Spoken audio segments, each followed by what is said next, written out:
there's obviously something going on in the record industry. There's obviously something that is going on in hip hop, or shall I call it rap now? I don't even know if I even want to call it rap, but we got to speak on the real. And you know what I've been thinking, man? I've been thinking that I've been watching a lot of other YouTubers. I've been watching a lot of other streamers and other people, and they're just not talking about anything that's really real or interesting. We got paid informants. We got paid psyops. We got people that are paid off by the record industry. I mean, it's clear now, right, y'all?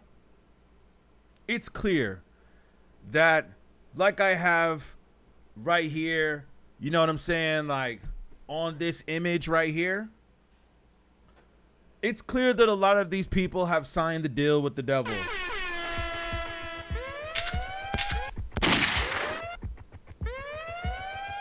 Yeah. They have signed the deal with the devil. And I have some reports and some feedback which I will bring up. I'm going to bring it up. Okay? You know, even to like where we were talking about NBA Youngboy and some of these other people. Now, one thing that I respect about NBA Youngboy is that at least he has admitted that the industry is demonic. That these people perform witchcraft ceremonies and rituals. And I'm going to see if I can find a little bit more footage later on. We'll see how far down this rabbit hole we go on this stream today, because today I really do feel like talking about this, man. Because have we not heard about these cases that have been popping up, you know, with the rappers that are out there? I'm sure we've heard the news on TMZ, right? I'm sure we've been hearing a lot of the news. Some of the stuff I don't even really want to talk about because I feel like it's just so dark and depressing and sad. But we have to ask this question. Why is it happening so much amongst these rappers? And I have a few articles pulled up here. But yeah, just so much with these rappers that carry themselves a certain way. Now, it's funny how a lot of these rappers that you see right here, I just Googled mumble rappers, and it's interesting how a lot of these rappers that came up are no longer relevant. Go figure. You know why they're no longer relevant? Because they were always trash. And this is what I have been saying since the beginning, is that they've always been trash. I've always been trash, man. Like, what's his name? 6ix9ine. He might have found his way in. Okay, but and I know some of y'all have brought up Kodak Black and Uzi Vert. Lil Yachty. Let's just be honest here, man. Lil Yachty is trash, and now I understand how Lil Yachty got on. At first, I didn't understand how he got on. Now I understand how he got on, because he's like related to L.A. Reid or something like that. So I see how he got on. Nepo rapper. That's what I call them. I call them Nepo rappers. Just like how you have Nepo babies, we also have Nepo rappers. Okay? But some of these rappers that go out here and clearly express that they signed a deal with the devil and that they perform demonic, satanic rituals. Okay, and this is another thing. I believe that some of these ceremonies are being performed at their concerts, right? Let's see if I pull one down. Yeah, I believe that that's like the whole purpose of their concerts. And it's not just really going on in hip hop. I've also noticed it a little bit in pop music as well. You know, with like the whole K-pop thing. I was actually doing some research on K-pop yesterday, and I think that K-pop is definitely another form of the industry that has been formed to manipulate young children. And when I hear young, what's it called? Like young people of color, like if I see Asian people listening to K-pop, I'm like, okay, yeah, whatever. They're listening to K-pop, cool. But when I see like black people or Latinos telling me they like K-pop, I feel like, oh, got them. I'll be like, they got him. Make sure you guys can hear my effects on this. Shout out Mama. Mama told you Brooklyn. Shout out for your comment. What'd you say? These industry players make me absolutely okay. You said you came up in Bed-Stuy in the 80s before. Yeah, these females. You know, I can't say certain words on here just to keep it PG-13. You said you came up in the 80s before they weren't shish. But yeah, the 304s and tricks. Y'all would have dared to say anything on that ish. Yep, to MC Light or Roxanne Shante. Exactly. Thank you for your comment.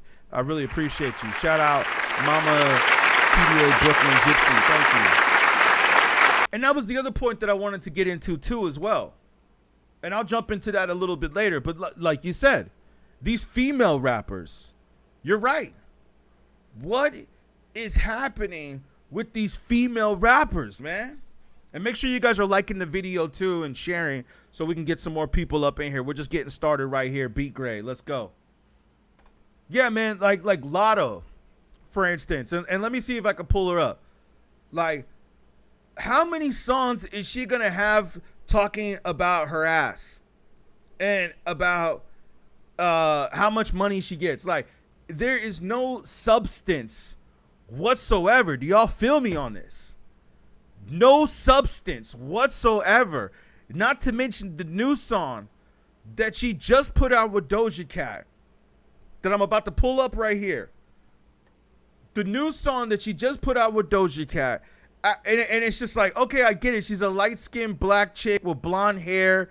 She's kind of attractive. She's like the Beyonce version of rapping. But yeah, man, female rap has just gone onto a level that is just straight degeneracy, whorish. And I'm going to break that down for you since you brought that up. Thank you, Mama TDA Brooklyn Gypsy. Because you just got me thinking about something right here that I've been wanting to say. You know, and I'm going to come back to the degeneracy of rappers. Now, when I see this, you know what I'm saying? And you know, apologize if it's a little jittery. We gonna get it right. Should have put up on my thing real quick. Like, this video right here with Doja Cat and Lotto that they just dropped. It's just sad. All it is. What's sad. And you know, to that early day, I was going through here, and it's all I see.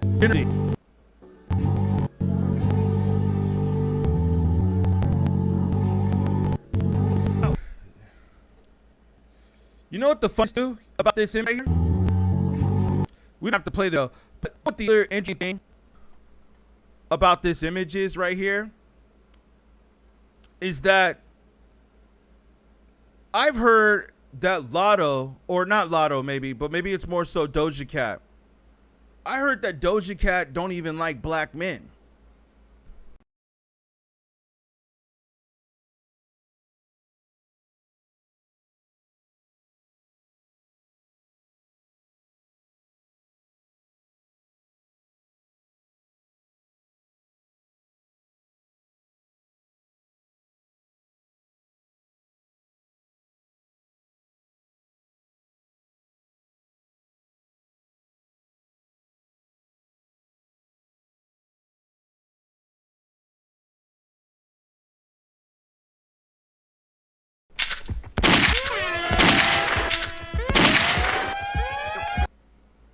Yeah, that's the other interesting thing here, is that I heard that Doja Cat don't even like black men.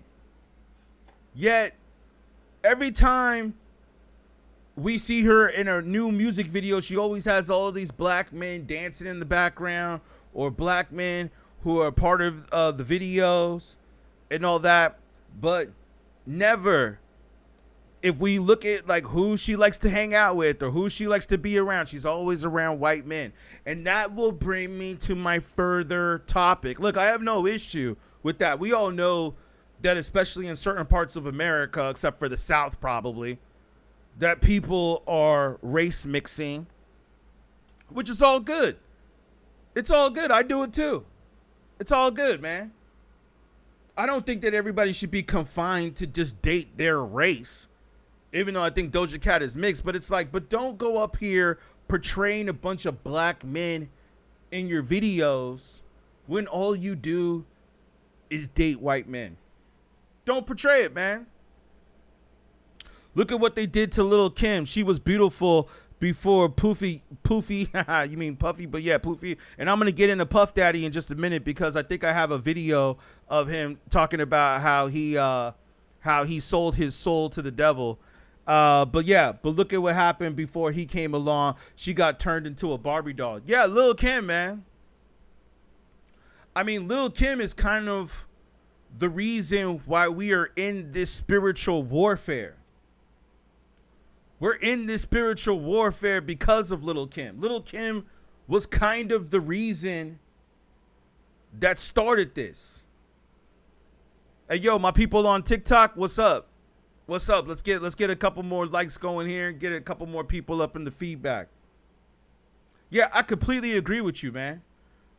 Lil' Kim was definitely a beautiful woman when she first started rapping, and I was just thinking about that. Like how she was so pretty when she first started rapping. Right? And then I don't know what encouraged her to get the plastic surgery to where now she looks like LaToya Jackson. Yeah, man, straight up. Like now Lil' Kim looks like LaToya Jackson. And I mean, that's no disrespect to LaToya Jackson. I used to always think that LaToya was hot back in the days. I mean, to be honest with you, I thought that LaToya was hotter than Janet Jackson back in the days. But yeah, but then now it's like, yo, now it's like it's just like, yo, what happened? What happened? Like what was she thinking? You see, and that was the thing, and I'm glad you brought that point up. Shout out again, Mama TDA, Brooklyn Gypsy. Appreciate the comments. Thank you. That was the point that I was seeing about K-pop yesterday when I was looking into K-pop. They said that, did you know, and if you look at them, they do look kind of strange. Like, let me see if I can pull up one of them. What's their names? Like BTS or something? Let's look up their names. Like, if you notice, they said that when, and I was watching this guy who's from Korea who was doing a video on K-pop bands. So I would assume that he's being somewhat truthful. And he basically was saying that when these guys get a record deal, like, first of all, they have to audition for the record deal, right? Like, it's not even the way it used to be where it's like, you know, these bands are formed, obviously, and then, you know, they come up that way. Obviously, it's not like that no more. But that they're also required to get some form of plastic surgery or another. So like, let me check them in right a little bit better. Like, they're required to have some kind of under maintenance to where they gotta like wait, they gotta look what they're gotta give them plastic surgery. Like, they are required to do these things. These aren't things that it's like, oh well, you know what, maybe you guys can do the plastic surgery. No, they got to get their nose lifted. I mean, look at this. Like, if you really look at this image of, I think this is BTS, and they made sure to have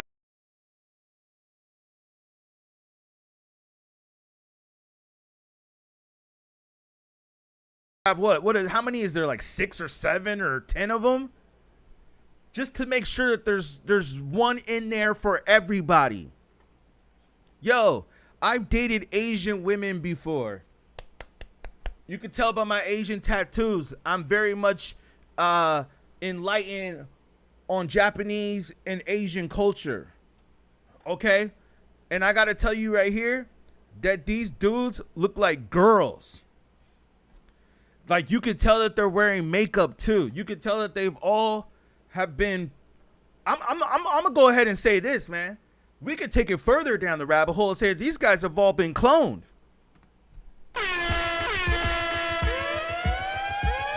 Yo, they might be clones. They might have took one genetic sample and cloned it and made 6 or 7 or 10 other copies, and then made more copies for the other boy bands and then put it out there. And this is what's going on in the industry right now. You could tell damn well that these guys all had plastic surgery.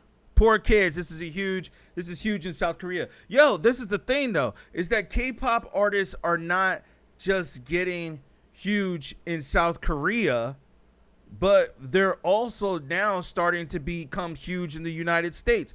And that is because they are signed to Universal Music, which is the same record company that is putting out these degenerate rappers who are obviously signed to the major labels to distract and to destroy the youth.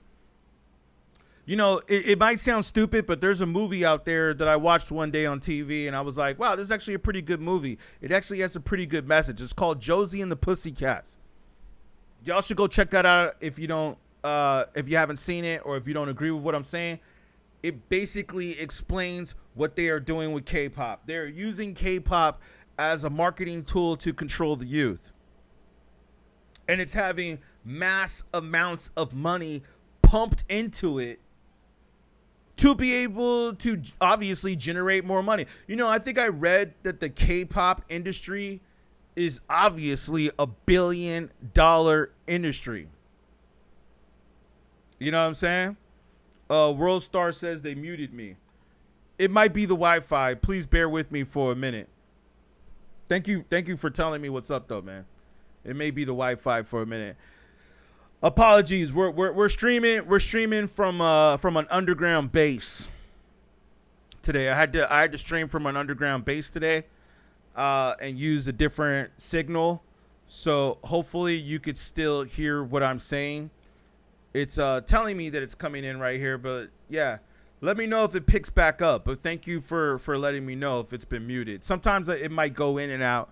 I apologize for that. Hopefully you guys can hear me okay.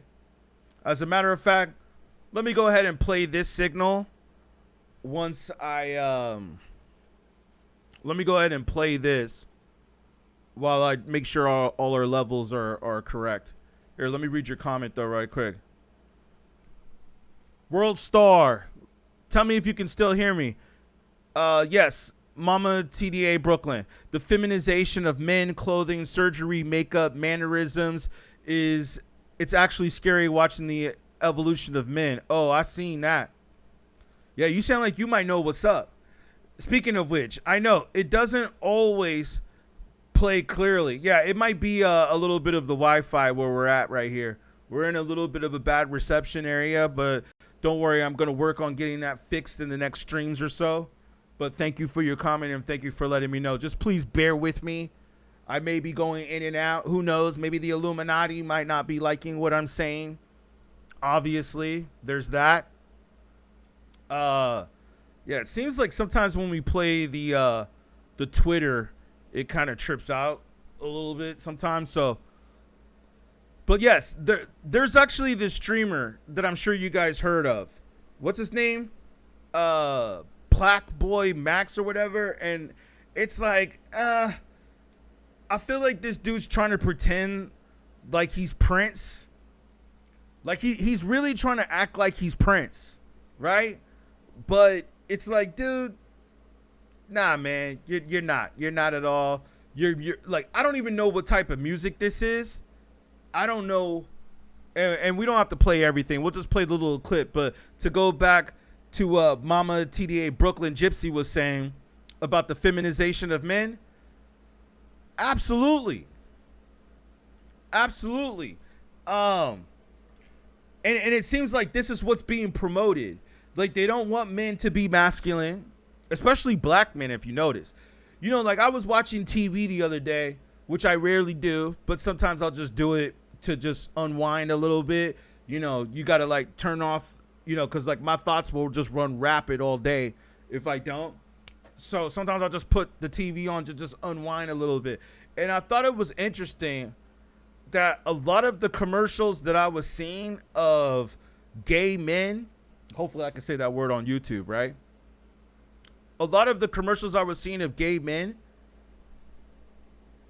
they were just showing commercials, right? And all the men that happened to be gay that they were showing on television all happened to be black men. And it started making me think, like, is this a coincidence? Could this be a coincidence? And then all the commercials of straight masculine men were all white men. But for some reason, all the commercials that were like promoting black men or all these issues or complications, you know, they all happen to be black men.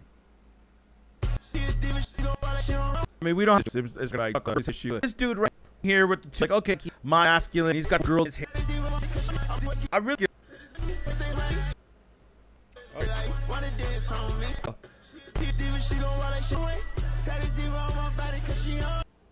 Yo, I gotta ask y'all. I really gotta say, man, like, what type of music is that, man? Like, what type of music is this? I don't know what type of music this is, man. And to mention and to note the fact that this dude had got a Grammy nomination, I think. And you ain't lying when you say the feminization of men.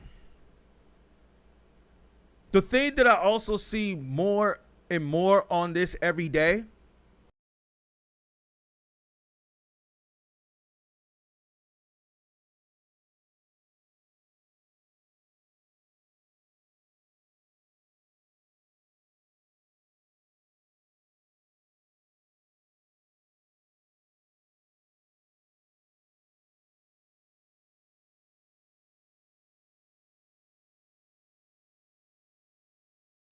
is that it's black men. It's black men like the Lil Nas X's or like the Playboy Cardis and all them that just seem to be so feminized. I don't get it, man. I mean, I do get it. But it's like, yo, have we not reached a point now where we could say to ourselves, okay, it's obvious that they are dumbing down the culture. I mean, they've been dumbing down the culture, but not only are they dumbing down the culture and dumbing down the people, they're actually dumbing down a lot of people. Yo, what's good? What's good, my man? I just saw you come up in here. Thank you for the roses coming through. Yeah. Did I put Chronic before the Blueprint? It's not really in that order, fam. It's not in that order, but thank you for the comment coming in, man. I just seen you. Thank you for the rose, fam. I appreciate you. I'm doing on the laptop right now, so I can't see the name, but I remember you, fam. I remember you've been up in the chats before, so I appreciate you. Chronic before the Blueprint, the Chronic run, Dr. Dre. Yeah. Do we need a new X? Yeah, man. I kind of agree with you on that. I like X, man. And I also found out the dude had a drug problem. I didn't even know that he had a drug problem until just recently. But he was a functioning rapper who had a drug problem who was really dope. Yeah, man, I agree. The industry has shifted, but you see, this is the thing though, man, is that even if a rapper comes into the industry who is speaking the truth, the question is he going to get pushed by the powers that be? Probably not, because this is something that they've been doing to the culture for the last 30 years. You see, this is the issue that I've been trying to make it. This is the issue that I've been trying to make clear to Gen Z. Oh, and Mama, you said, yeah, it's glitching, but you're going to be here. I appreciate you. I be preaching these topics to my daughters and their friends. These kids don't hear the real old school. They think Tupac's old school. Yeah, I mean, compared to the new generation now, and thank you. I appreciate you sticking around, even though it's doing that. Yeah, sometimes it gets a little better as I go on. Sometimes it just takes a minute for the stream connection to like pick up. But thank you. I appreciate you for sticking around. A round of applause for you. Appreciate you. Thank you. Yeah, I'll have to hear some of the takes that you have, because I'm always down to collab with people too. You know what I'm saying? I'm always down to collab. Yeah. What's the issue here though? Is that they've been doing this for the last 30 years. Okay? This is not something that they just started doing. And this is what I try to communicate to Gen Z. Let's see if we can play one of the videos that I wanted to show you. Gen Z needs to realize this, that before you were born, they were already dumbing down hip-hop culture. Sound the alarm on that. They were already dumbing down the hip-hop culture before a lot of y'all were born, and y'all need to realize that. I have some clips right here that I wanted to share with you guys. This one rapper was breaking down, probably a little fake, but, you know, interesting. Exchanging their precious soul. I sold my soul to the devil. I know it's a crappy deal. At least it came with a few toys like a Happy Meal. These days, rap and Satan are having a moment. Satanic rappers, also known as occult rappers, are a subgenre of hip-hop that incorporates themes of Satanism and the occult into their lyrics and imagery. Some say it's just an act, a shtick, while others say the deal has been struck between the artist and the devil, exchanging their precious soul for fame. Many contemporary rappers have incited controversy referencing satanic images in their music and aesthetic, and these are the top 10. Lil Uzi Vert. Samir Woods, professionally known as Lil Uzi Vert, has always been explicit in his use of satanic imagery, following in the footsteps of rock provocateur Marilyn Manson, using satanic imagery to that's what you see. Wireless content. The Philadelphian rap tour instrument to share a message with the fans. What do you care if you once or you? I'll jump in right here. I'll jump here on this. Lil Uzi Vert. I always wondered how to get his name. Now he got his name. So makes sense. So we see the clip. Philadelphian rap tour life instrumental to share with the fans. I start scrolling down earlier. You motherfuckers enter the rapture. And if ain't nobody flying up to heaven right now, obviously all y'all motherfuckers going to hell. Right with me. He also added, let's get it. I'm already here. I'm picking this up. You heard the song good times. Can't even. The rap also tracked 44 plus 222, which equals the number of the B666. He's known for posting photos of upside down crosses on his Instagram. It's led to some of his. All right. So we have a rapper who is definitely portraying off of the whole rituals of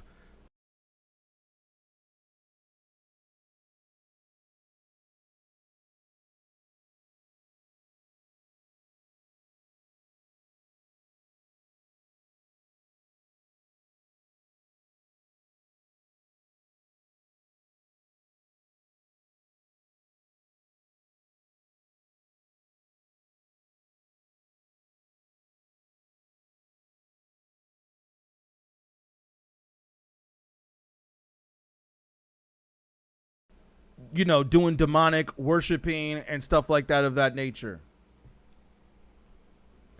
You see, and sometimes I say to myself, this is not to be joked with. And I think that we've reached the point of the stream to where we can get into the little bit of the darkerness.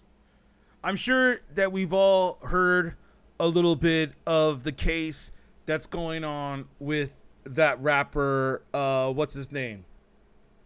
David, which, it's like, what are these people thinking, man? What are these people thinking? Now, my point is this. My point is this. I'm not so much talking about this rapper of what he did, because I know a lot of people always want to bring up like what he did. I mean, come on, man. When they found, and it's just so horrific. But when they found his victim, allegedly, but they found her, in his car, I thought to myself, is it really gonna take that long for y'all to figure it out? That he has some kind of involvement in this? But not only that, the other point that I want to make is that not only did he have some involvement in this, obviously, and now he's about to go to trial for the case. And like I said, that's not what we're really here to talk about. What we're here to talk about is the label, I bet, knew what they were doing. Prosecutors have actually said that they went to the lawyer. I've been looking a little bit into this case. Now, I might do a full analysis on this case because it is just so weird and so strange. It's also weird on the fact that he was writing songs and rapping about what he was going to do and what he was doing. And that's the thing, man, is that I hear all these other YouTubers go out here and say, oh, well, it was all just for entertainment purposes or whatever. No, this dude has videos of him in all white, in roses, doing bad things. I guess is what I could say. I can't say it all on the stream, right? We got to keep this stream PG-13. Okay? But he has all kinds of videos of him telling you what he was going to do. And then this is the other thing. What label was he signed to? I looked it up, man. He was signed to Interscope. You see, like, this imagery right here that people thought was cool? This imagery right here? This is what this dude was all about. He was telling you in his music what he was all about. This dude was telling you in his music. Doesn't he have songs about, I guess, what's the politically correct way to say it? Unalive or something? Doesn't he have songs about doing this? But he's not doing it like in a gangster sense. What's strange about this is that he was doing this like in a satanic sacrifice ritual type of sense. And like I said, the prosecutors went up to his manager, who was with him every single day along with his bodyguard. People say that his bodyguard actually was on the premises with him at the time of what happened and before. So you're going to tell me that they didn't know what was going on? Not to mention that this dude was also with an underage girl. You're going to tell me that they didn't know. And then you're going to tell me that the parents didn't know. She was obviously staying with the parents at the time. Wasn't he Ubering her out from her house? I don't think that a 14-year-old could afford a house in out in the valley or out where he would have her come from. Shit. I mean, Los Angeles, period. Los Angeles, period, man. So the label knew, the executives knew, and they tried to protect this man for a while. As a matter of fact, this dude was doing interviews and doing concerts right after the incident happened. Right after she was discovered, this dude was on tour. He was on tour right after she was discovered. The dude was like, hey, I'm just going to go right back on tour. Record label didn't decide to tell him, hey, man, you know what? Maybe you should just chill for a minute. Or maybe we should look into this. They asked the manager, why didn't you call the police? Manager knew. Everybody knew. The concerts all look like satanic rituals, investing your energy. It's targeted. Yeah, he wrote and recorded songs about what he did to her. Exactly. Yo,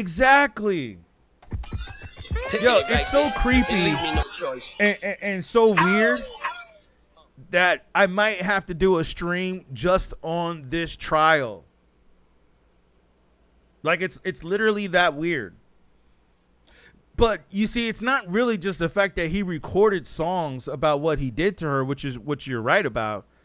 It's not only just about that. Like, what kind of weirdo, sick, degenerate rapper is this? I don't even think he is a rapper. First of all, he's not a rapper. Listen, can we stop giving praises to dudes who are always wearing black, even though I wear black too sometimes, but I don't paint my fingernails black. Okay? I don't paint my fingernails black. Moving forward, if anybody paints their fingernails black, right? Okay? And dresses like this, like they paint their fingernails black, and they dress like how he's dressed right here.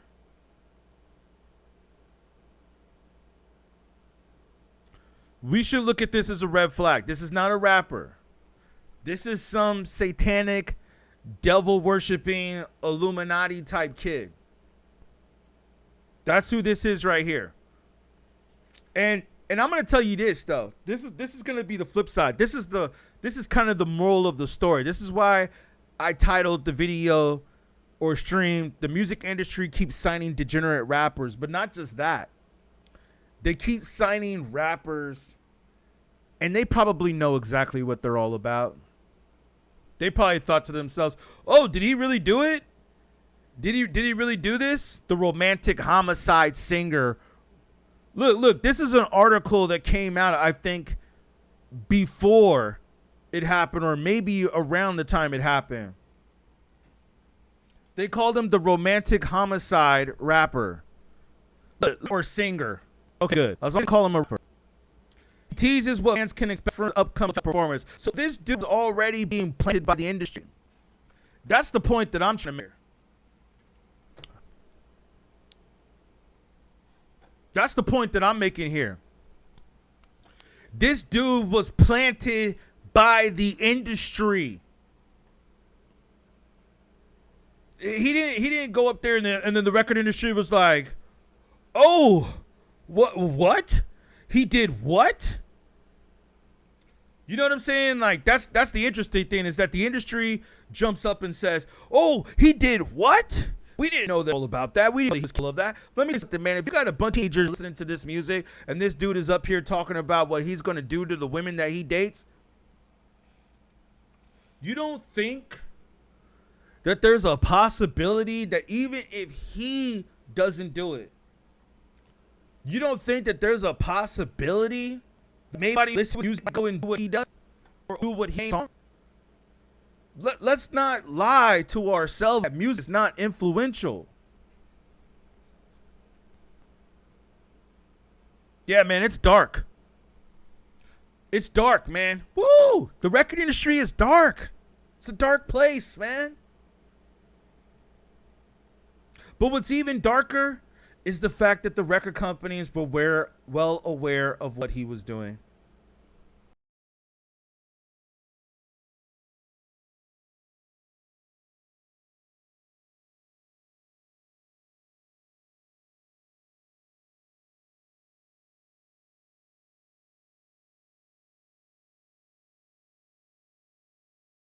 And what he is doing, and not only that, but what could go on to be done. You know what I'm saying? Because there's a possibility that his music is still out there, even though I heard that Interscope allegedly scrubbed some of his music from their catalog. I doubt it. But even though they said the same thing about other rappers, and then they put it back up on their catalog because it's making money. I mean, you know, for instance, I never heard of this rapper or singer until this incident happened. That's how they catch people in hip hop. There's a whole division in the department called hip hop detectives who match up crimes to song lyrics. For example, 6 minutes. Yep, Bobby Shmurda, you're right. It's encouraged. His psychotic, probably not the first time he's done this. I agree with you on that, because I think he was rapping about doing this while he was dating her. Look at artists when they're new to the industry. Then next album, they are completely different. Good point. What do you mean by they're completely different? Meaning that they're doing the humiliation ritual before they like their first album, or the first album is real and then the second album is like humiliation ritual? Because if that's the case, if you're saying it's the second album, then you might be onto something. And make sure you guys donate to my Cash App and my beatGrade PayPal if you guys can. For those of you watching, including on TikTok, thank you. It helps support the channel and it helps me out. What's it called? You know what I'm saying? Like, you know, put gas in my car, do all that stuff, pay for the Wi-Fi. Hey, to be honest with you, I actually just lost one of my phones. Can you believe that? So, you know, anything you guys can contribute definitely helps. It's kind of the reason why the stream probably is buffering in and out right now, because I need to get a new Wi-Fi system up in here. So whatever you guys can contribute to the stream definitely helps. I definitely appreciate y'all. Shout out to my members. Make sure you guys like and subscribe to the channel. It helps the algorithm and helps gets us out there. I feel like my phone might have been stolen from the Illuminati, to be honest with you, because I feel like my phone just vanished. I don't know how it just disappeared. It just disappeared. Like I could have sworn I had it, and then all of a sudden it was gone. They thought it was gonna stop me, but no, I'm back, bitches. They tried to stop your boy. They tried to stop me. But yeah, man, yeah. I feel like this happened with Tupac. I feel like with Tupac, when he came into the industry, and I know this for a fact because, like I've told people before, I've worked with the people who have worked with Tupac. And when Tupac came into the industry, he was like more like a poet, more like rapping about poetry and stuff. And then once he went through all the BS that he went through into the industry, and then he went through all this and he went through all that, he had the arrest with the grape case and all that other stuff. Then I feel like it changed him, especially when Suge Knight went to go get him out of jail.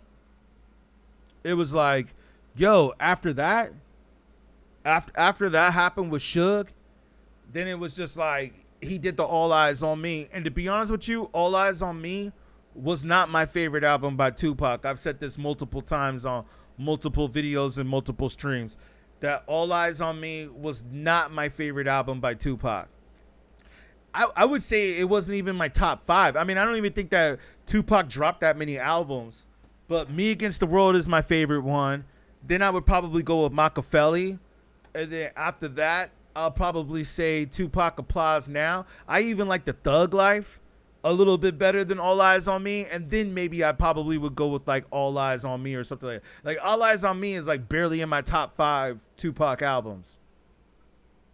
You know, and see, and that's my point, man, is that Pac, I feel, yeah, the industry definitely changed him. And let me throw a fact out here that I don't think a lot of people know.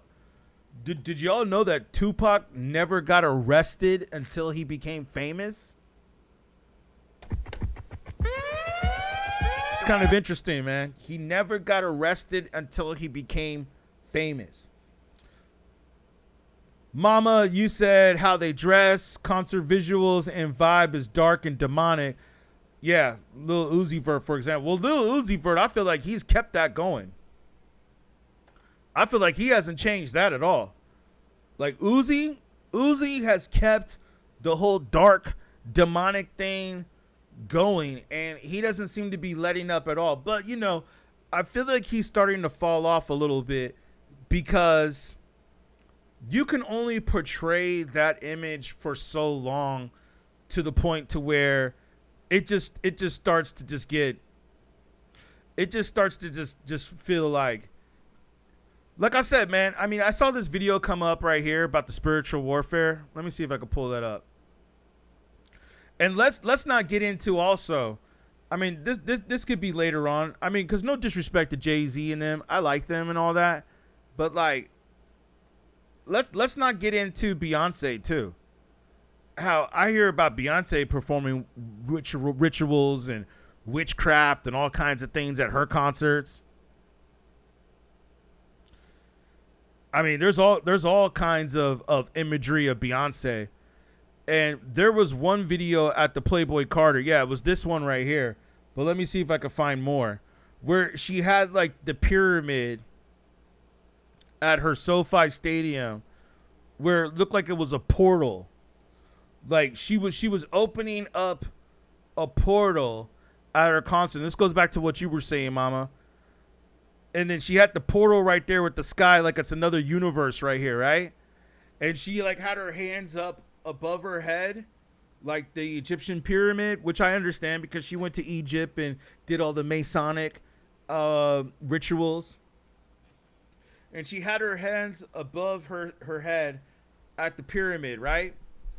And then I forgot what the word said. I'm trying to see if I can find it. You know, that's the other interesting thing. That's how I know what I'm saying is real.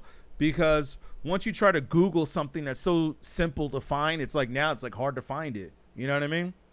So it's almost like we got to take screenshots while we see them, because eventually they make it hard for you to go back and find it. Like, for instance, if you try to look up the time that Beyonce visited Egypt, I remember that, and I've covered that in a few videos. It's very hard to find the footage of Beyonce in Egypt. Why?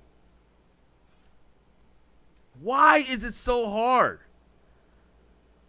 MTV did a interview, or whatever you want to call it, a bio pic or a bio video of Beyonce at the pyramids. I think this is before Jay-Z too, by the way. Or maybe it was like right around the time she just started being with Jay-Z. But Jay-Z, I don't even think was there. And it shows her going into the pyramid, and she's going up to the top of the pyramid in Egypt, and she sings like a Masonic song at the top of the pyramid, or some weird angelic song. Okay, at the top of the pyramid. And I'm thinking, like, this should be footage that should be easy to find. You know what I mean? But I remember one time I looked at it, or I looked it up. Let's see if I could just find at least the images for now. But I was looking for the video. It was hard to find. Now, I'm hoping that I can find the images. Yeah, here's the images right here. Just in case you guys forgot, Beyonce went to the pyramids. Okay, just as I have too. I've gone to the pyramids too. Look, they even let her inside the Sphinx. They don't even do that for everybody. In order to get into the Sphinx, you got to be down. You got to be down with the pharaohs and down with the Egyptians to let them in. But like, see how she's like wearing this white shroud? You know what I'm saying? And she wore this. And the interesting thing is that this thing was like really long. And I think the images are up here. Let's see if we could just pull it up real quick. And she wore this white dress that was like really long or whatever. And she had like the guys carrying it behind her like a wedding. Okay. So this was like 2009, right? Let me make sure you guys can see that right there, right? And she went to the pyramids and did like all these rituals at the pyramids. Now, those of you that know what's up, man, this is where all the ancient knowledge comes from. And, you know, this is the other interesting thing, is that rappers don't talk about Egypt enough. Shout out to KRS-One. In case y'all don't know, I have a viral video of KRS-One. It's the video that made this channel. The interview that made this channel. Or one of them, I should say. But definitely one of the main ones. Shout out KRS. And KRS-One told me specifically. Let me say this. I've had many talks with KRS. But this was the one conversation that I decided to film. Which I'm glad I did. Because it definitely put my name out there.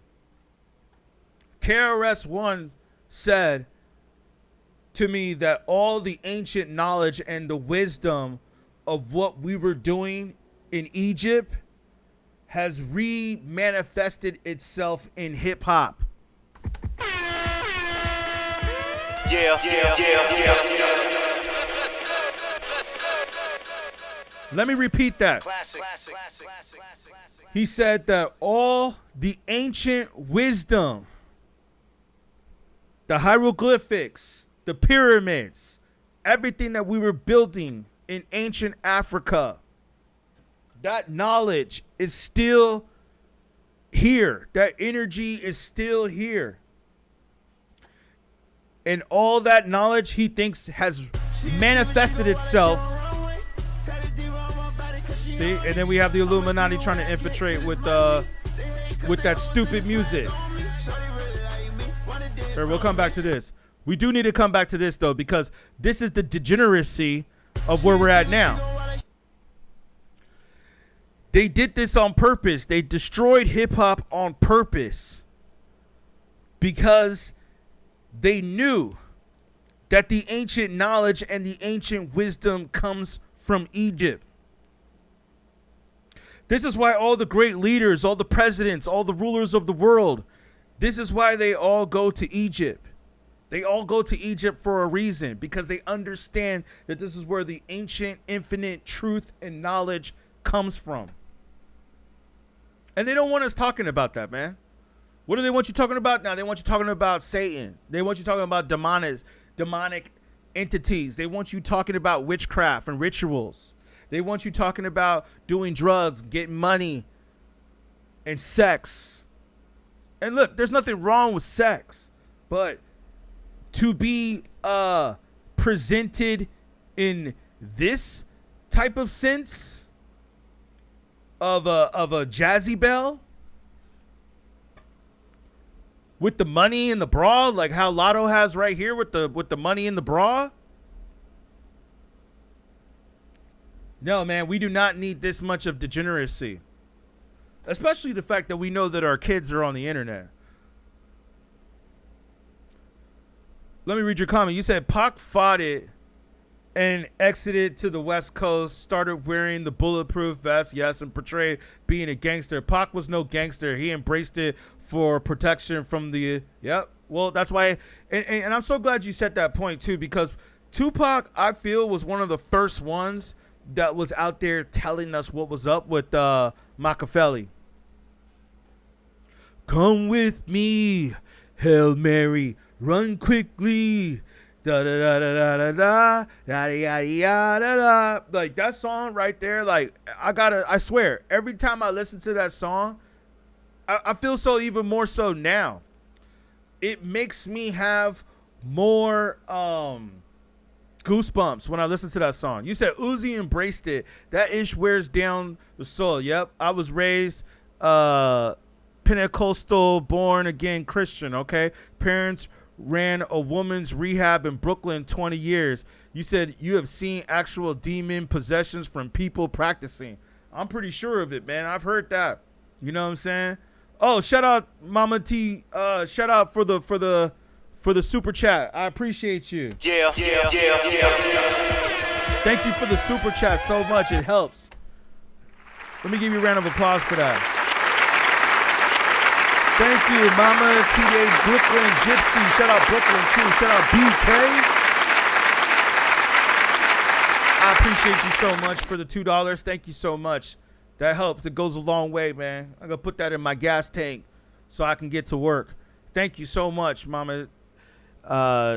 Brooklyn, shout out. I've been to Brooklyn too before. I love Brooklyn, and I love New York. I always said to myself, if I went back to New York, the two places I feel like I could live in, well, I was in Jersey, but I also feel Brooklyn too.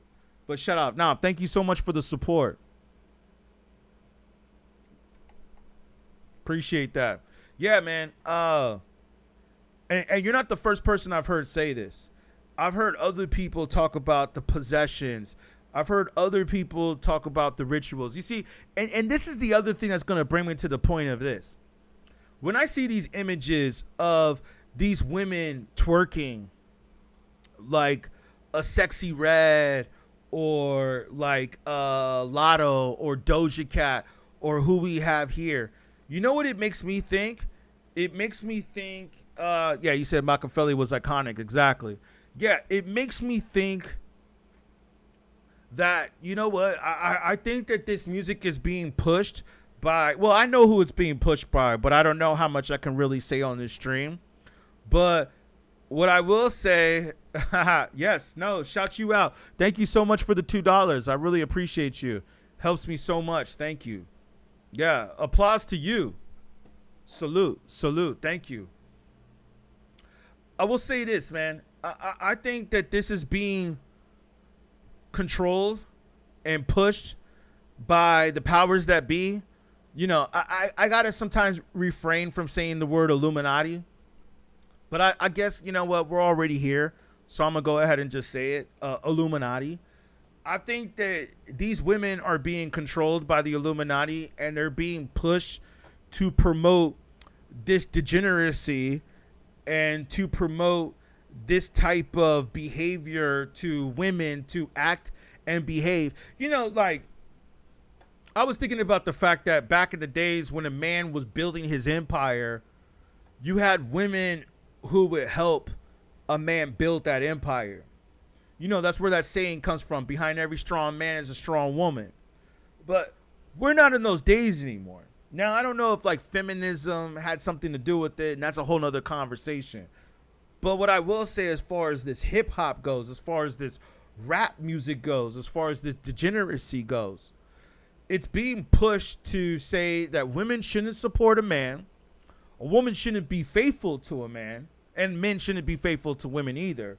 But now we have this whole chaotic system that is in place, that is being pushed to say like, oh, you know what? Well, women shouldn't be faithful to a man, and if he doesn't pay your bills, or if he's not giving you any money, which I also feel that Beyonce with Destiny's Child were also the beginning of that you shouldn't be with him, and that you shouldn't support him. And if he ain't making 7 figures, I mean, they used to say 6 figures. Now they're saying 7, 10 figures, right? Like, come on, man.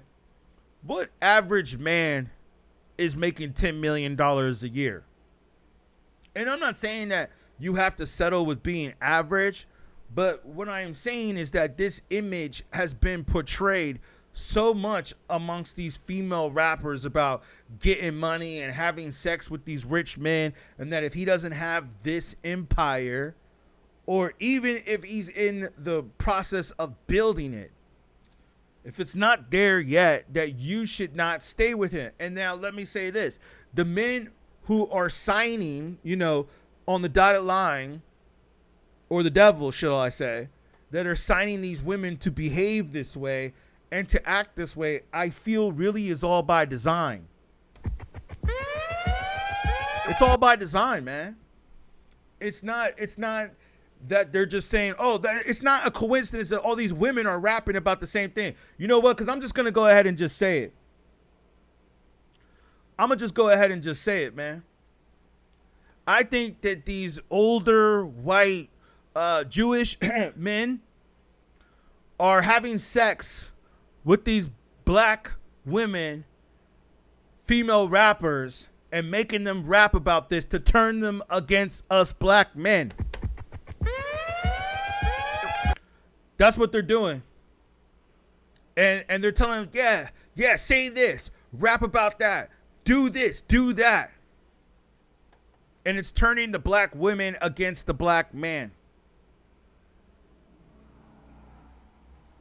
You said so scary. You said you truly think GOD, yeah, for your daughters, they didn't buy into any of that stuff. I agree. You said you raised them in Pittsburgh because you grew up too fast in New York City. I agree. Grew up visiting my grandparents there, affordable too. There you go. Been married to their dad for over 20 years. Yeah, hey, congratulations to you. We'll get another round of applause to you for that. Yeah, man. So you're from the right generation, you see, and you're from the generation that was before the internet. And that's probably why you have the sense that you have, because now the internet is out here just destroying and corrupting the mind. So it's really up to us to raise our children correctly. Because let's be honest, man, if you leave it up to the internet or leave it up to the system to raise your children and to raise your kids, you're screwed. You're screwed. And that's probably why you're able to do it and do it the way you did. And I think you made the right decision by moving out of New York. You know, I'm in LA right now, and I've been thinking about getting out of LA. I mean, I'm born, raised in LA, but I'm starting to think that LA is too fast. Well, LA has always been fast, just like New York. But now I feel like I'm starting to see a pattern here in Los Angeles to where I don't know if it's necessarily getting better. You know what I'm saying? Like, it seems like the cost of living, the quality of the lifestyle out here, the people, the racism, it's very racist too. I mean, it's starting to feel like it's like that all over America. I mean, America, let's be honest, has always been a racist country. But now it really does feel like we are going back to slavery times. And that's what brings me to the point, again, of Doja Cat and Lotto and all these black women that are out here selling their booties and dancing for the white owners, slave owners, a.k.a., who run the record companies. You know, if you really think about it, and I'm going to break down some wisdom right here. If you really think about it, the record companies are not much different than the slave plantations. Yeah. You said you don't know anyone else with the same type of family. They call you a dinosaur. People don't stick together like the way they used to, but that's a great thing that you do, because I'm going to tell you right now, and I was just thinking about this the other day. Family is what's important, man. That's the only thing that is important right now is family and what we do with that. And right now, like I said, I'm going to play some clips real quick. Let you guys watch some of these clips, because there was one video that came up. Now, I don't know how accurate this is, but they definitely did make a good point about the spiritual warfare that's going on here. And I agree. Like, it's good that you're a dinosaur, because what do you want to be? You want to be one of those people who are in relationships that only last a year or two? Nah, man. You can't break up just because of one little thing that happened. And then it's like, and then if you go out there, it's like, what else is out there, really, man? You got women like this twerking and dancing for TikTok streams, for the internet. This is what I see. Just like how I was bringing up that other rapper and these other rappers, not to mention YG just caught a case too, or he didn't catch a case, but now he's being possibly looked at as a suspect for the one rapper who got slain at a concert. It's like these rappers want to pretend like they're just so tough. And not only that, but it's like they're doing this to each other. So you got the men that are just running crazy out here, and then you got the women who are just running around like whores out here. And it's just like, it's so degenerate.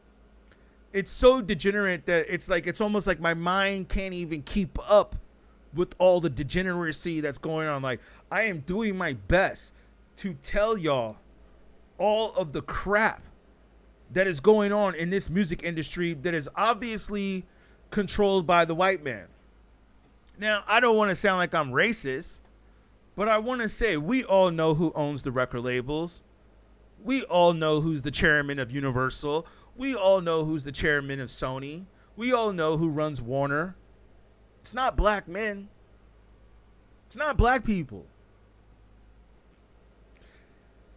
You have all done your best to destroy the culture of hip hop, because they probably studied the fact that the ancient knowledge and the ancient wisdom comes from Egypt. And that is why I am doing this, because there's a certain percentage of us on the internet who want to speak the truth.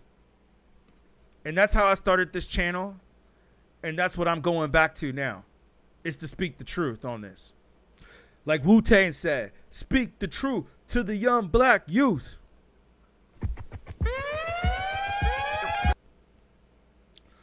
You said we have been through the good, the bad, and the ugly, but you can't enjoy the good without working through the bad and the ugly.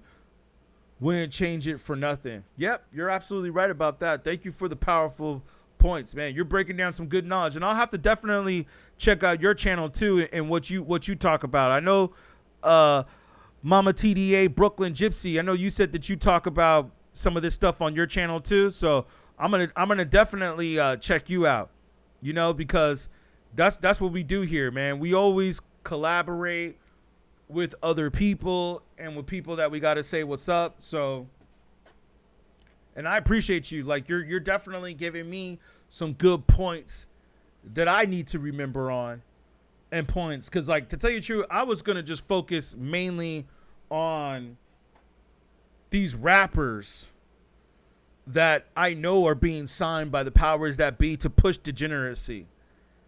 They're definitely being signed by the powers that be to push this type of message of stupidity and dumbness and keep people degenerate, keep people on drugs, keep people in the prisons. I mean, we've already cleared this up on another stream, right? We've already cleared up on another stream that it's obvious that they want these rappers to remain locked up. And not just the rappers that they want to remain locked up. And we're going to come back to that one. Not just the rappers that they want to remain locked up, but also the people who listen to the music. They want them to stay locked up as well. I'm going to play a couple clips of this and I'm going to be right back with you guys. Hold on. He's calling them out. Most notably Offset. Offset posted an Instagram clip saying, all y'all doing upside down cross. Even my little partners, man. Stop the while you look lame. All that worship the devil. Get with God, man. Lil Uzi responded by posting a picture on Instagram with a smiley face and an upside down cross and the number 666 tagging upside Offset down cross, the Migos okay. Rapper replied to the post, writing, "I will pray for you, my brother." Lil Nas X. Lil Nas X, whose real name is Montero Lamar. Imagine your best employee. Don't worry, we're going to is skip stuck that doing real quick. Admin tasks. Yeah, Lil Nas X is definitely one who's like crazy. Lamar Hill is a popular rapper and singer who is no stranger to the spotlight and tabloids concerning his provocative artisticness. Let's also get to that he's also another black man, like I was saying earlier. Remember what I was saying about those commercials? He's also a black man who promotes feminism amongst black men and gayism. If that's a word. Media presence. After gaining initial fame with the hit song Old Town Road, he's gone on to release other songs which indicate the Georgian rapper's apparent interest in Satanism. He released a music video for his song Montero, Call Me By Your Name controversy, which Lil Nas X ultimately reveled in. He also posted pictures on social media that show him wearing a pentagram necklace and standing in front of a statue of Baphomet, a figure associated with Satanism. Shortly after the video's release, New York-based art collective Mischief collaborated with Lil Nas X to make 666 pairs of unofficial Nike Air Max 97. The shoes, which cost $1,018 each, a reference to the Bible verse Luke 10:18, are Satan-themed and allegedly feature a drop of human blood. Playboy Carti. Jordan Terrell Carter, professionally known as Playboy Carti, is an American rapper who has gone from having an underground cult following to becoming one of the mainstream mumble rappers. Playboy Carti is no stranger to the satanic lifestyle. His 2020 album, Whole Lotta Red, featured several Satan-esque references, as well as vampiric imagery and more. The Atlanta rapper garnered this attention from his singles Magnolia and Woke Up Like This, as well as his debut album, Die Lit, in 2018. In anticipation for his second album, Whole Lotta Red, Playboy Carti announced a collection of new merch, the bulk of which includes inverted crosses and pentagram necklaces. The 16-piece merch collection featured 12 types of clothing options, along with 4 household items. The sweaters and shirts have upside-down crosses and statements like Black Leather Devil printed on them. Immediately after images of the merch went live on the internet, fans began talking about the clothes' satanic appearance. He recently caused a frenzy amongst his fans when he displayed a Satan tattoo on the back of his neck. The Atlanta native shared a photo of his new ink on social media, which shows the word on the neck atop other eerie tattoos that have already faded. Others ridiculed Carti's fans for making a big deal out of the new tattoo when it was obvious the rapper had been using satanic imagery in his work since 2019. Tyler, the Creator. Tyler, the Creator is known for his controversial and often shocking lyrics, and his music often touches on satanic themes. He also includes satanic imagery in his music videos and live performances. When Tyler and his alternative hip-hop group, Odd Future Collective, first appeared in the early 2010s, the group was labeled as a bunch of devil-worshipping deviants. From having merchandise adorned with 666 and inverted crosses to the lyrical content, the group's references to Satanism were a topic of discussion on numerous forums and hip-hop threads. Tyler's 2011 debut album, Goblin, is full of satanic references. On the album title track, Tyler is constantly alluding to how he's seen a devil worshiper. Oh, that's a 336. Isn't he a devil worshiper? Because I'm too ignorant to do some research. After releasing his 2009 debut mixtape Bastard, Tyler did an interview where he talked about the satanic references as well as where it all came from. He said, "My grandmother once told me I was from hell since I was so evil. I kind of took that and flipped it. Since I didn't have a father, I sort of went to this devil guy as a role model." XXXTentacion. The now deceased XXXTentacion, Josh said the winner Pro on Freud, was Yeah, it's a little too dark for me. Conversation with Satan about the state of his soul. Some standout lyrics from the track include popularity in recent years in the SoundCloud. And look at what happened to a lot of these rappers. Rap and emo music. He's been known to incorporate elements of Satanism into his music, often referencing Satan and using imagery. All right, let's stop it right there. Let's go back just a little bit. Yo, we need to, like, this image right here. This image right here is really all we need to say, or all we need to see, right?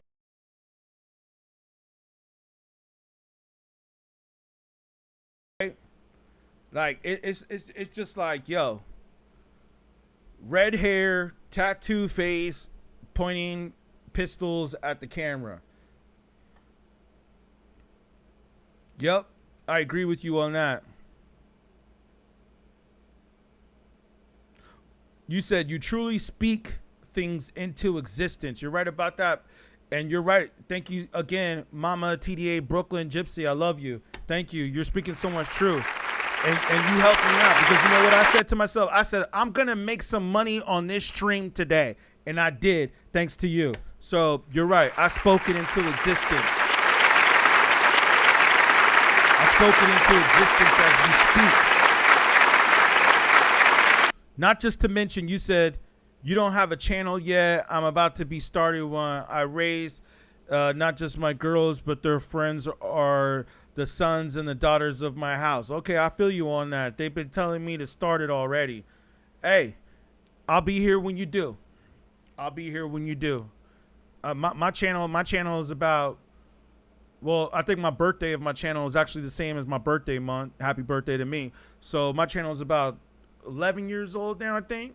I tell you true, I've been doing this longer though. I started really doing this like 15 years ago, but I think this channel is about 11 years old. It goes up and down, but I'll tell you right now, as a new YouTuber, there's no better time to do YouTube than now for new YouTubers because they want to promote new YouTubers right now. As for me, since I've been on YouTube for a while, they want me to keep doing the old content that I used to do, but I'm like, nah, I ain't doing that no more. It doesn't really benefit me anymore because I also do this for my mental health as well. But thank you for being here because I feel like the live stream content is actually working better for me now, and it's a newer path and it's working. But yeah, no, you need to start a YouTube channel because I could just tell by what you're saying in the comments that people want to hear from people like you. They want to hear from mothers. They want to hear from people that have families. And thank you for the likes coming in too, by the way. They want to, including myself, we want to hear from mothers. We want to hear from women that are like not about that whole twerking culture and stripper culture. I mean, I just posted this on my Twitter. And by the way, it's beatGrade all around. I just posted this on my Twitter that it's like, yo, I'm going through the feed and I'm looking for some hip hop stuff and like some topics to cover. And everybody that all I see is just degeneracy on social media. It's either women are twerking, you know, shaking their ass, or men are talking about how much money they got and how they'll take someone out like this image right here if they mess with them. You said you stumbled onto my channel today and you're going to be a regular from now on. Well, shout you out. Thank you so much. That's why I do it, man, so I can reach people. I come on here Monday through Friday. I'd say I try to get up on here about 9 p.m. Eastern. So make sure you tune in Monday through Friday. Some weekends, sometimes I'll do a Saturday or Sunday, depending, especially if it's like big news, like Jay-Z. I mean, you're in New York, so you know what's up. Like when Jay-Z did Yankee Stadium, we definitely covered that over the weekend. So if it's like a big event going on, I'll do the weekends too. But most of the time I'm doing it Monday through Friday, 9 p.m. Eastern. May start going a little bit earlier, though. I'm thinking about trying some new times out. I think tomorrow I may go on about, we might shoot for about 6 or 7 Eastern. I'm going to try to go on a few hours earlier. But thank you so much, Mama TDA, Brooklyn Gypsy, for being here. I really appreciate you. That's what we have, man. We always have the feedback like this. You know what I'm saying? And it helps too because your comments gets me going and thinking about things that I might have missed. You know what I'm saying? Like there's things that I might have been like, oh wait, I forgot about that. I didn't think about that. But man, like I said, there's so much going on in hip hop right now that needs to be covered. That's just like, we don't talk about it enough. We don't, like, okay, I get it. Like, some people have said earlier, some people have said earlier, man, that in the 90s, which I'm sure some of you can attest to, there was more of a balance to this hip hop, where now it just seems like it's gotten completely out of control. Yes, you say, God works in truly in mysterious ways. Thank you for encouraging me. Hey, well, you're welcome. You're welcome. That's what it's all about, man. That's what it's all about, is encouraging people to do it. I mean, we need more real people on the internet. Like, right now, we have way too many fake people on the internet, such as what this video is describing right here. I was just watching this earlier, and I thought this is a good video to share. To incorporate elements of Satanism into his music. I mean, look at what happened to this dude. This dude wanted to put the devil horns on his head. You know, what's his name? Trippy Red, and he's like not even around anymore, right?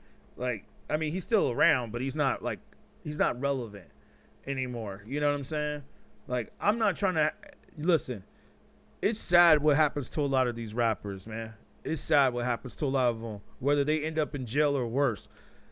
I feel like if they were to talk about more uplifting things, this would not be happening.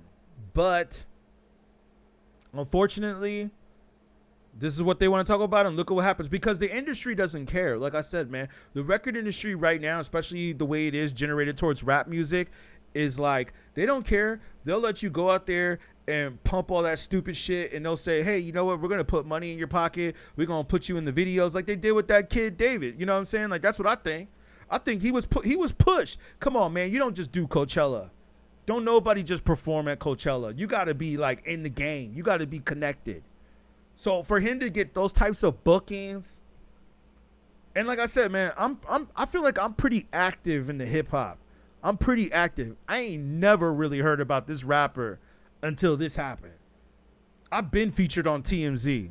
Go to my YouTube channel right now. You go to my main YouTube channel. I have it as the first video that you'll see pop up where I'm being featured on TMZ.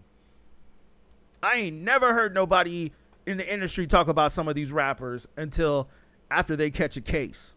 So that's what I'm saying. I almost feel like the record industry probably is like, yeah, catch a case, so they can sell more records. Okay, yeah, right. Sexy Devil coming through. What's good? What's going on? Sexy Devil coming through. You know they hating on the bad bitch. Right. They always gonna hate on the bad bitch. That's why these are. Okay, yeah, right. Sexy Devil coming through. What's good? What's going on? Sexy Devil coming through. You know they hating on the bad bitch. Right. They always gonna hate on the bad bitch. That's why these are to keep doing it. Keep finding me up, bitch. Okay, yeah, right. Sexy Devil coming through. Okay. What's good? Did y'all see also the video? And I'm not gonna go search for it right now. I'll search for it on another one. But did you see the one, or maybe let's just see if we can find it real quick. If not, then who cares? Where she was like rapping in the jail.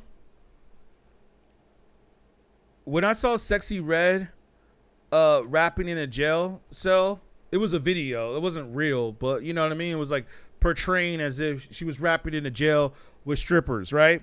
When I saw that, I said to myself, oh yeah, she's definitely being controlled by the Illuminati. Yeah, see, like I said, like some of this stuff is hard to find now. Like it was all over Twitter. Like why can't we find it now? Why can't we find it now? Let's see if we can pull this up. Thank y'all though, man. Y'all got me going right here, man. Thank you. Hey, Mama TDA Brooklyn, thank you so much though. You don't know how much you helped me get through this week. I gotta be honest with you too. I was having a tough week this week. So you definitely helped inspire me too. We inspired each other. You said you could speak on these things for days. So can I, which I'm about to do right now. I might do like a Kai Cenat, man. I might do like a 24-hour stream one day. One day I might just do a whole stream for like just one day just to like raise money. I'm going to come up here because this is what I'm doing. You know what I'm saying? I quit my job already. I know some people might say that that's stupid, but I got to just be honest with you. I couldn't sit in a cubicle all day and not see no sun. I just can't do it, man. I can't do it. Like, I can't do it. I don't feel like that's not what I'm put here for, man. I'm not here to work a job for somebody else all damn day. I feel like this is what I'm here to do, man. This is what I've been sitting here to do. And not only that, but it's like, look at what's going on here in hip hop. Like, look, man, I'm real hip hop, as you know. This is in my DNA. I go back to the cassette tape 8-track era. Okay? So, like, this is real for me. There's no way. Like, there's been times, like, let me tell you something, man. Since I've been 15, 14, even younger than that, maybe even 10 years old, I already knew. But let's just say since I was 15 years old. Since I've been 15 years old, I've always known that hip-hop was going to be something that I'm going to do forever. It's always been a part of me, whether it be making beats, DJing, graffiti, MCing, putting out mixtapes, putting out albums. It's real for me. It's real for me. So it's like, and it's fun. I've never thought about ever quitting. I've never thought about quitting. Never. And even some days where I'm like, I don't know if I'm going to do that. Like, nah, man, this is therapeutic for me. I do this for real. I don't do this to just get some money or do whatever like these rappers are doing. I do this for real. You know what I'm saying? Like, I mean, I like this song. I'm not going to front. But is this really a Drake song, though? It's really a Drake song. I don't know if it's really a Sexy Red song. It's really like a Drake and SZA song.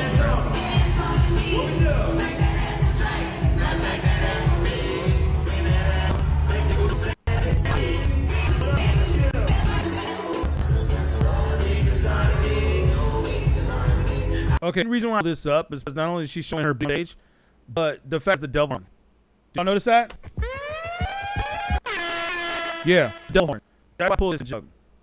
As I mentioned, knows. You know, I think sometimes people's things, they get at the end, obviously, right? Because I know it's footage of forming in a jail cell, and but I can't find, maybe I'll learn another. That important anyways. Like, we really did that injury. It was definitely needed, man, and all that stuff. But it hurt, like, throwing me or throwing money, even though. Let me make sure. And she's just need to do all that. Her and her people in abandoned prison touched you, I think, or short in Europe. Okay, you joined the Navy because I do the 52. Okay, nice, 52.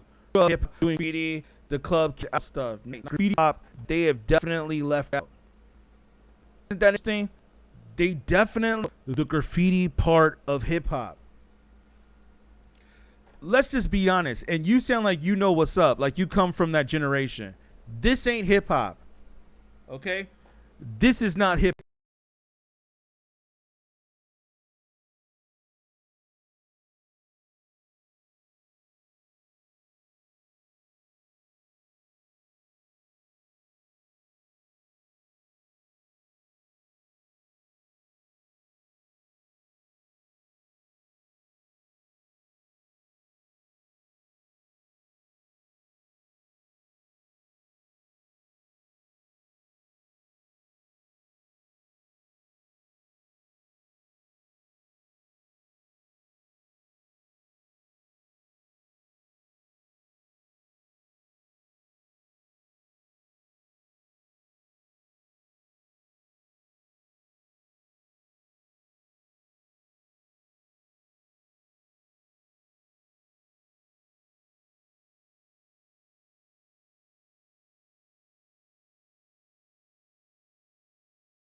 Pop either. This right here, I don't know what the hell this is. I don't know what the hell this is. Like, even when I listen to the music, I don't even know what it is, man. And I know the Twitter kind of buffers or plays crazy when I play it, but y'all tell me if you can hear this okay. Let me just see if we can play it real quick. She a diva, she gon' ride like she on runway. Tell the diva on my body cause she on it. I'm a diva where I get to this money. I mean, this is like, I'ma do what I get to this money. This is the most trash that I think I have ever heard.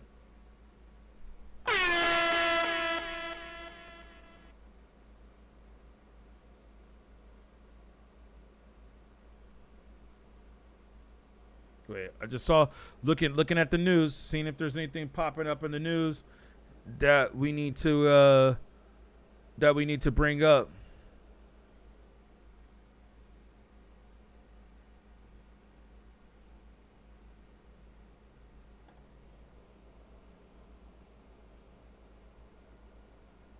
Nah.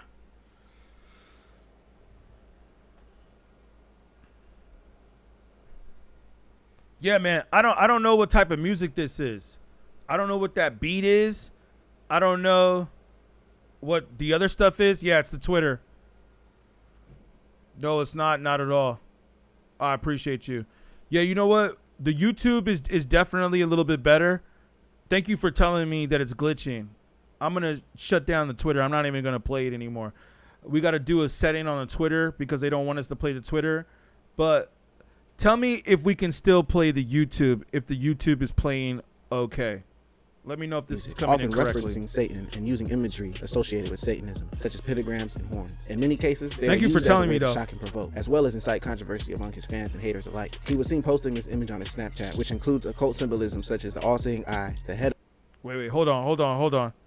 Let me close this window out. Thank you for telling me that it's glitching though. Let's close this window. We're gonna come back to that one. We're gonna close that one. We got probably like a million windows open right here. Of Baphomet, the biblical number of the beast 666, as well as the pentagram. This is Trippie Redd's arms, tattooed with several inverted crosses. Above the inverted crosses is the tattoo saying demons at play. In this picture, his shirt says, "Take me to hell, tell me it's heaven," as a woman hugs the devil. The official music video for his hit song, Topanga, features a very eerie atmosphere with numerous heads of the Baphomet scene, as well as a pentagram with candles all around. The Ohio native was also seen flexing Lil Nas X's bloodstained Satan shoes. Okay, and that was another part that I wanted to bring up. Do y'all remember when Lil Nas X had brought out the Satan shoes? Saying demons at play. In this picture, his shirt says, "Take me to hell." The numerous heads of the Baphomet scene, as well as. Okay, so that's why this rap around anymore is because these are the images right here that he portrayed. Hopefully it's a little bit better now. Can you hear me all right now? Is it a little bit better? Let me know if you guys can hear me okay. This is the point right here, man. Yeah. Okay, cool. Thank you so much. Yeah. Oh no, you're watching on YouTube. Yeah. The Twitter. Sometimes when we play the Twitter, for some reason it glitches. I don't know what's up. I think we got to fix something in the hardware for that. So yeah, thank you. I just had to close down a couple of the Twitter windows. Thank you for telling me though, Mama. I appreciate you. So what I'm going to say right here, and thank you for the likes coming in too, for those of you that are liking and subscribing. Because I know, even though I know we're having a little bit of a communication here, there's definitely a few other people out here that are watching, which is cool. So I appreciate everybody. Yeah, the one thing that I'm going to say real quick is that this dude is no longer relevant. He destroyed his own career. And I think a lot of the reasons why he destroyed his own career was because he just leaned too heavily into the satanic worshiping, Illuminati stuff. And it was just like, okay, you want to do it with the sacrifice, and you have the two women on their knees while you're in front of the candles. Like, just this imagery is just so stupid. Like, I get it. Like, he might want to do some kind of shock value. Is that what it is? Is that what he's trying to do, is just shock value? I don't know, man. All I got to tell you right here is that look at where this rapper is at now. That's the one thing that I would say. And thank you, Mama TDA Brooklyn, for telling me what's up. I appreciate you. Thank you. Shout out. Shout out for letting me know we're good now. Yeah. We won't play no more Twitter feeds. Hopefully I can still show the images because, this image I want to leave up for a minute. This is actually a very funny, hilarious image to me. Because I know that this is not how Doja Cat looks on a regular basis, which is okay. She can look good when she wants to, and she can look like whatever when she wants to. But I also feel when I see this image right here, this makes me think of the slave plantations. This makes me think that this is what the slave masters were doing when all of us were out there on the field. Like, you see the black guy in the background with the thing on his head looking like a slave. It's actually kind of ironic that the black man in the background, if you could see it, he actually looks like a slave. You know what I'm saying? Like, the way they have him dress, the black man right there in the background, he looks like a slave. You see what I'm saying? And this is what makes me think, like, this is the way they were back in the days when we had our slave masters, and they would find the hot, light-skinned black women. Because, you know, you heard about how they would put the house Negroes in the house that were light-skinned. All the ones that were light-skinned and that had white features, they would get to go in the house, where all the ones that were, like, dark black or really black, they'd have to be outside in the field. This is probably why you have all these black women out here that like to dye their hair blonde. They want to have those white features. Like Lotto definitely, like, with the straight blonde hair with the light. I wouldn't be surprised if Lotto bleaches her skin. Doja Cat, I think she's mixed. Right? Since we're on it, let's see what it is. What's Doja Cat's nationality? Is she like half black, half white?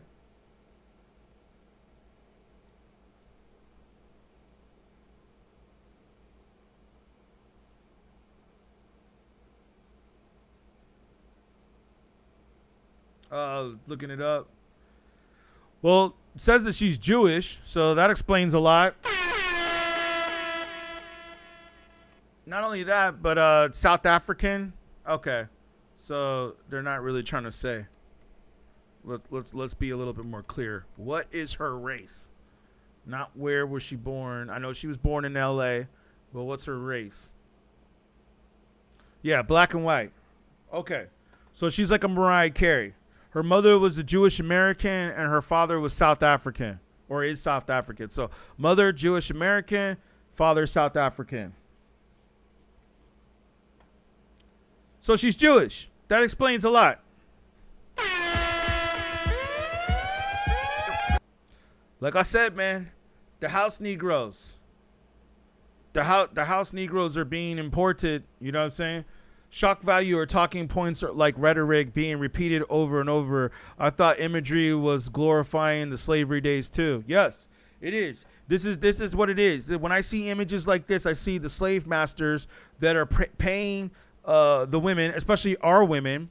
They're paying our women to be degenerate and to turn against the black man. And you know what's really interesting? And I might do this on another stream because I don't feel like getting too educational right now. But if you look at the Willie Lynch theory, I went back and I read that, which I know a lot of people don't do, or the Jim Crow era, because they don't want us to read that. So they don't talk about that at all in rap, right? But we're going to talk about it here because we talk about realism and real hip hop. If you look that up, it actually, there's a section where he talks about not only turning the dark-skinned slaves against the light-skinned slaves, but he also says something about, I want to make sure well, who cares if I really repeat it right? Because it was about destroying the black culture. But he also said something, I think, about taking the light-skinned women, or not just the light-skinned women and taking them away from us, but also turning our own women against us. And it's really interesting how you see so much stuff that is written in the slavery books and how to control your slave and how to get your slave to do what you want to do is exactly what's being talked about in rap music. Taking it right there. It leave me no choice. Yeah, man. What they talked about in those slavery books and how to control your slave is still being applied today in rap music. Turning the women against us, having the men hate the men, dark skin, black man going up against the light skin black man. If you don't believe me, let me see if I can pull up a visual just for reference for you. Let's see if we can pull up a reference. You know, it's just on a bigger plateau now. You know what I'm saying? But you know, the same thing that was going on back in the slavery days is still going on today. Get it? The dark-skinned black man versus the light-skinned black man?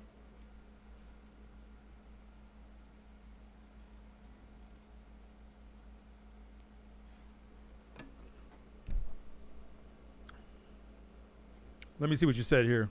You said you hate the bleach industry. You're Italian, but never dyed your hair blonde.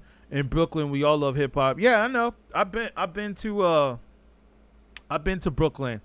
New York is a little different out there, and white people in New York are a little bit different out there too. Shout out Italy though. Italian food is one of my favorite foods, and I've been to Italy before too. I love Italy. You said my sister and I were the only white girls. What, at your school? Making the beautiful dark-skinned women feel less than and bleaching their skin with poison like Lil' Kim again. Yep. Just like Lil' Kim. Because, yeah, you're right. That's a great point. Wasn't Lil' Kim a little darker before when she first came out?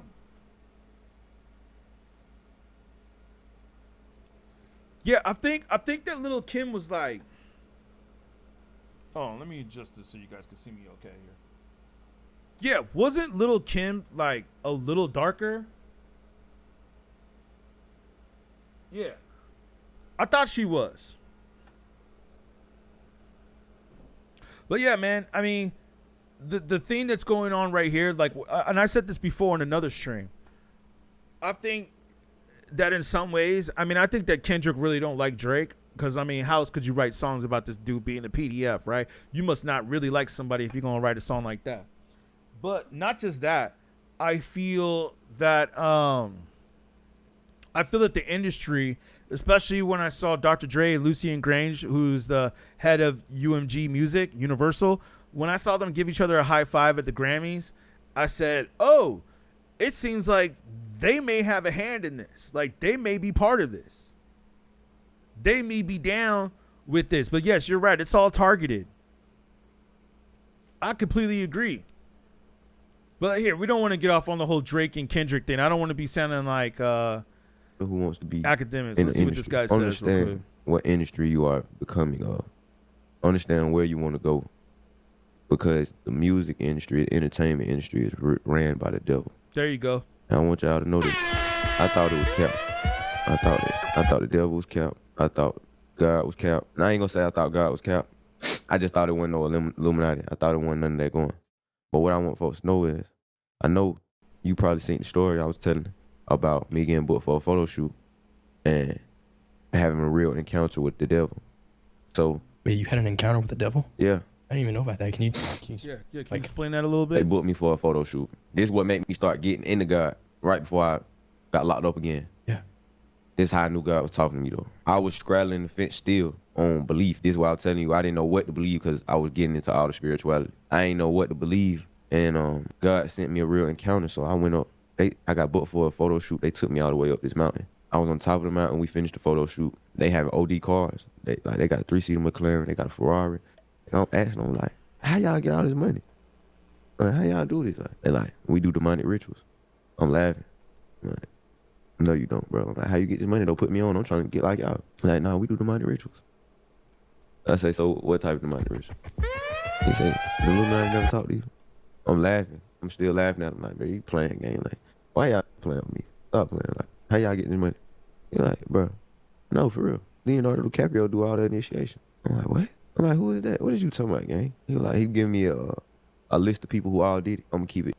Leonardo DiCaprio did all the initiation. I don't know if I believe that fully because I know people that know Leonardo DiCaprio. Some of that might be cap. I know people that know him, and they've always told me good things about him. But again, I don't really know Leonardo like that either. So who knows? There could be a possibility that he could be initiating the rituals. I know that Leonardo DiCaprio is really into hip-hop music. And you're right about that. Although I don't think that's a great picture of Lil' Kim from before. They could have chose a better picture. But damn. She straight up went Michael Jackson status. Let's use this picture. This is a better one. This is a better one. Let me pull this one up.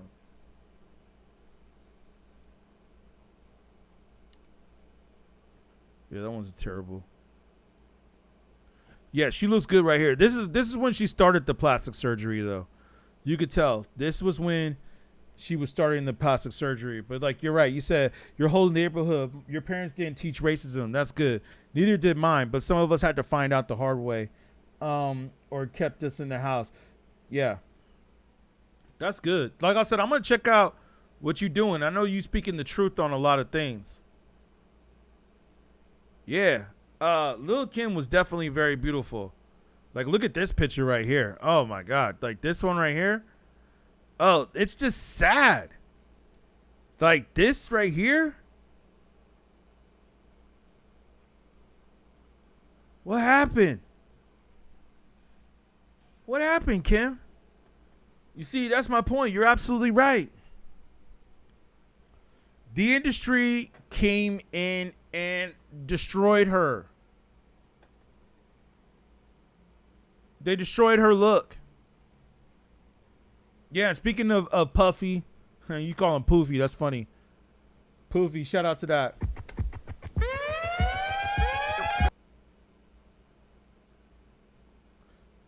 Yeah. GBC. I got to look that up. I forgot what that means, GBC.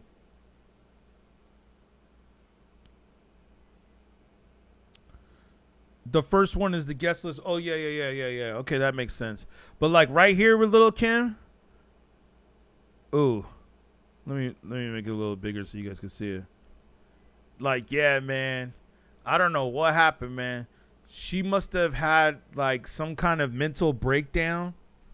Because she looked a lot better before.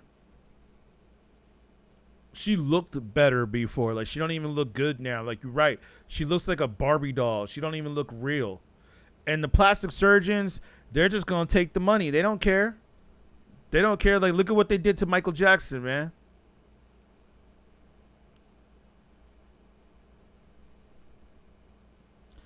I mean, Lil' Kim was kind of the beginning of it, though. She is the reason why we have what we have now. Is because of her. Even though I think that Lil' Kim was definitely still pretty dope, because she was kind of, you know, not kind of, but yeah, she was rocking with Junior Mafia. She was still with Biggie, Bad Boy, and all that. You know what I'm saying? So, like, she was still, like, down for the men. You know, whereas, like, now these female rappers, they act like they ain't down with no men. Like, for instance, like Lotto. I think Lotto got what? She got a baby by 21 Savage, but you don't ever see them in pictures together or nothing. It's like she's still trying to promote like she a single mom, even though I think they together. That's the scary part. The scary part is that Lotto out here like showing herself pregnant by herself because she want to portray that whole independent woman status, right? Let's pull it up for reference. Yeah, she wanna portray that whole independent woman status, this and that, right? But not once. When I see these pictures of her pregnant, not once do I see 21 Savage, who's the baby daddy. Do I see him in any of these images with her? He ain't in no images with her. It's almost like she's trying to pretend like she's a single mother. Because like you said, Mama, like you said, oh, because if she promotes that she still got her man with her, then she's probably going to lose a part of her fan base. Because she probably realizes that most of her fan base are single mothers. I know what they doing. Another push by the record industry, right? Another push by the industry to make these women degenerate. And let me make sure I got your comments coming in right here, that I can see you correctly.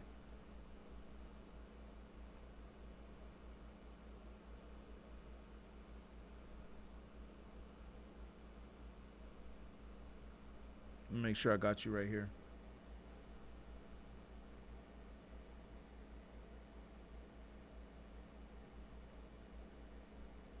Yeah. Okay, I see you. I just want to make sure I see you right here.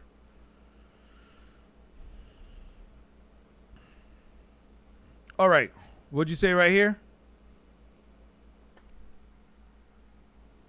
My point from the get about Kim, they chewed her up and spit her out. GBC was a mistake. I agree with you on that. That's what they do to a lot of rappers. A lot of the rappers, they chew them up and then they spit them out. That's what they did to that dude, Trippie Redd. That's what they did to Lil Pump, Uzi Vert in a way. That's what he's getting. Lil Yachty. I mean, the list goes on. Lil Wayne, look at Lil Wayne. Kind of sort of Drake, too, in a way. They kind of did the same thing with Drake. Chewed him up and spit him out. After they're done with you, they use you up, try to make as much money as they can off of you, and then after they're done, then boom, they're done. You said trying to look like Faith Evans because Biggie chose Faith over her. Oh, okay, maybe that's what it was, huh? Well, Faith was a beautiful woman, though. I can't front on that. But Lil' Kim was definitely beautiful in her own way, too. But again, Faith Evans, light-skinned, blonde-haired woman. Was that really her hair? And not to mention Faith. I've seen Faith Evans do so many interviews, but not once have I ever heard her talk about Pac and what happened with that photo. Mama TDA Brooklyn Gypsy, you're from New York. You might know what's up. Can y'all please tell us in the chat, whether they see it now or we see it later on? Can you please tell us in the chat, did Faith hook up with Tupac? Do you think that's true or not? Or do you think Tupac was just making that up? At first, then she started looking like the chick from Baywatch. You're talking about Pamela Anderson. And I got to tell you, man, not talking no trash or nothing. You know, I like Pamela Anderson. She seems like a really cool person, too. But I got to say, man, some of her videos that I saw that just come up on my feed on Instagram and stuff, I was like, damn, she was looking kind of crazy, man. You know what I'm saying? She was looking kind of interesting. It's almost like you could see the industry ruined her in a way. So yeah, here's the lotto. Or when she announced her pregnancy. Okay, but like you see, she announced her pregnancy in the studio. Again, my point of showing this is that from what I see right here, no 21 Savage to be found.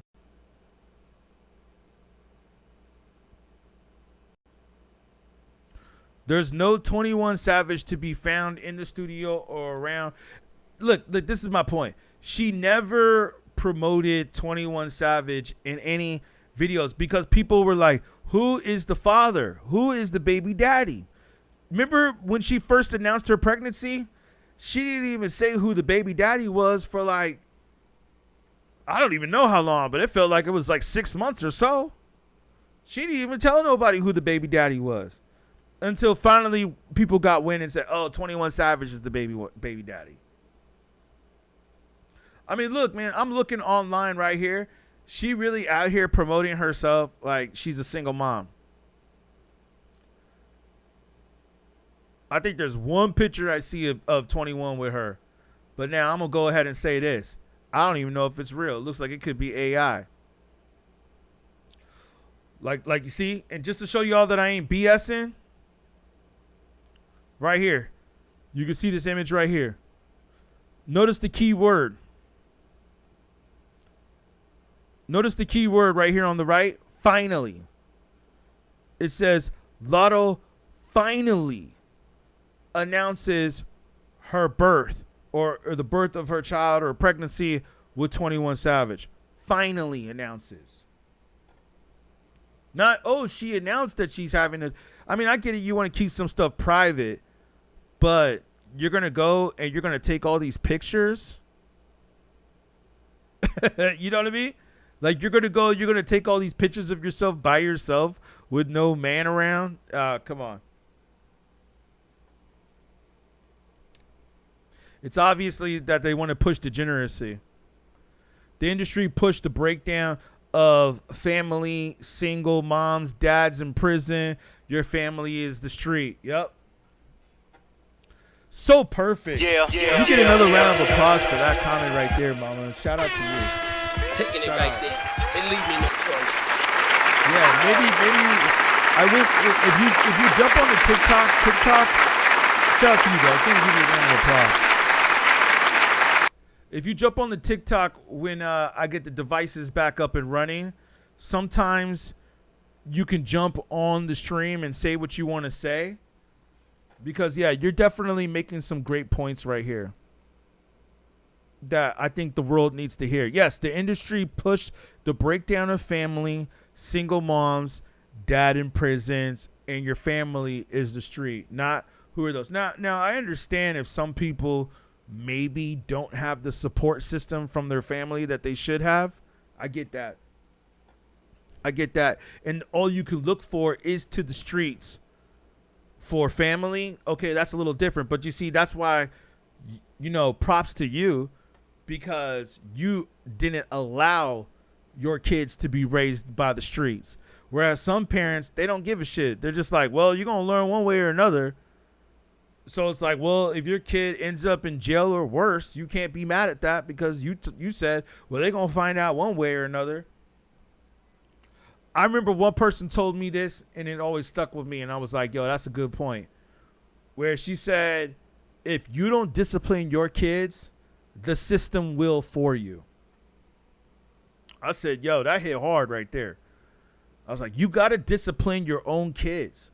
Because if you don't, Uncle Sam will.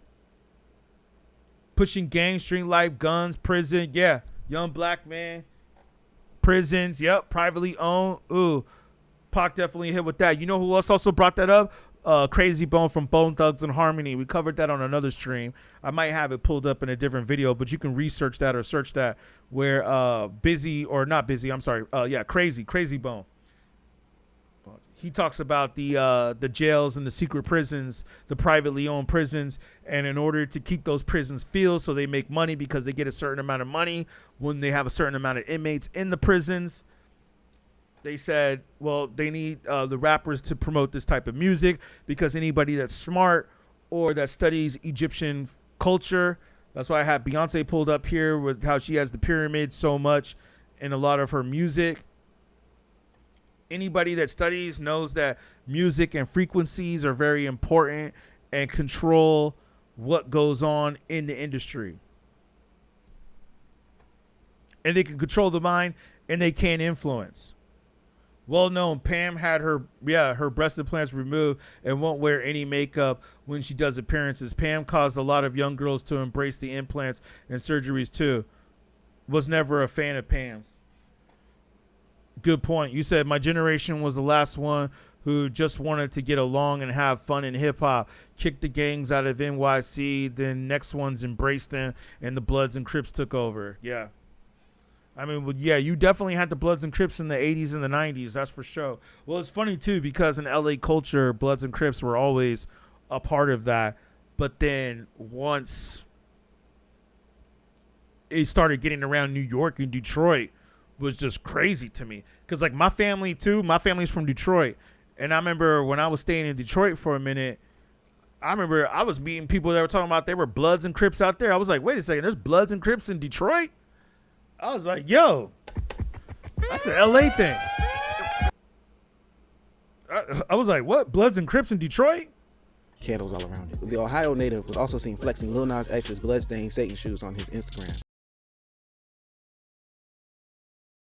Can you tell which one of us We'll is come real back right and after which this one of ad. us is AI? How about now? Does this look real to you? At least they're not playing like crazy ads. Here we go.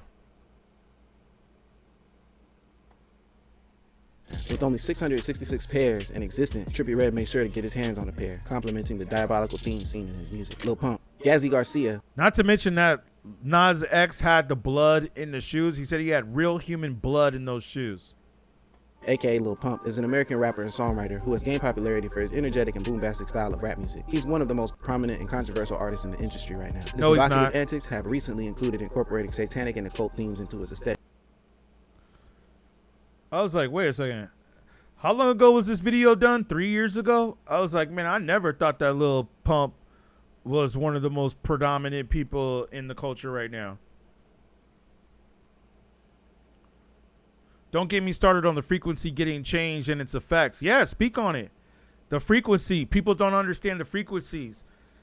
You know, and it's funny too, because out of all the producers and rappers out there, the only rapper I heard speak on that or producer was Kanye West. And I mean, that makes sense because he's a producer and I'm a producer. So only producers understand frequencies and sonically and stuff like this. But yeah, it's like certain frequencies hit certain levels of chakras. See, a lot of people don't know this, man. And the other thing is that a lot of rappers that get into this game that start rapping, I don't even think they understand that. You see, that's the reason why I think that music was so much real back in the days, is because back then I believe that you actually had like real musicians. You know what I'm saying? Like you actually had people who actually cared about the music. So I feel like it was much different back then. You know, like they understood sonic sounds. You said you could talk about this for days. Same here. I have been speaking about this for days. Months, years, actually. Years until they shadow banned me for using the word Illuminati too much. But it's like, what else do we call it, man? Well, I found another keyword that I'll use. Maybe it's a little bit better. Because you're right. When you say that word, did you know this too? I actually didn't know this, and I'm surprised that TikTok is cool with it right now. Maybe because I'm doing a stream not on the phone right now, so maybe that's why they don't care as much. But did you know that TikTok flags you, and possibly YouTube, who knows, for doing conversations like this, and they call it misinformation. I got flagged for saying misinformation. I'm like, how is this misinformation? These rappers are admitting this on their music and in interviews.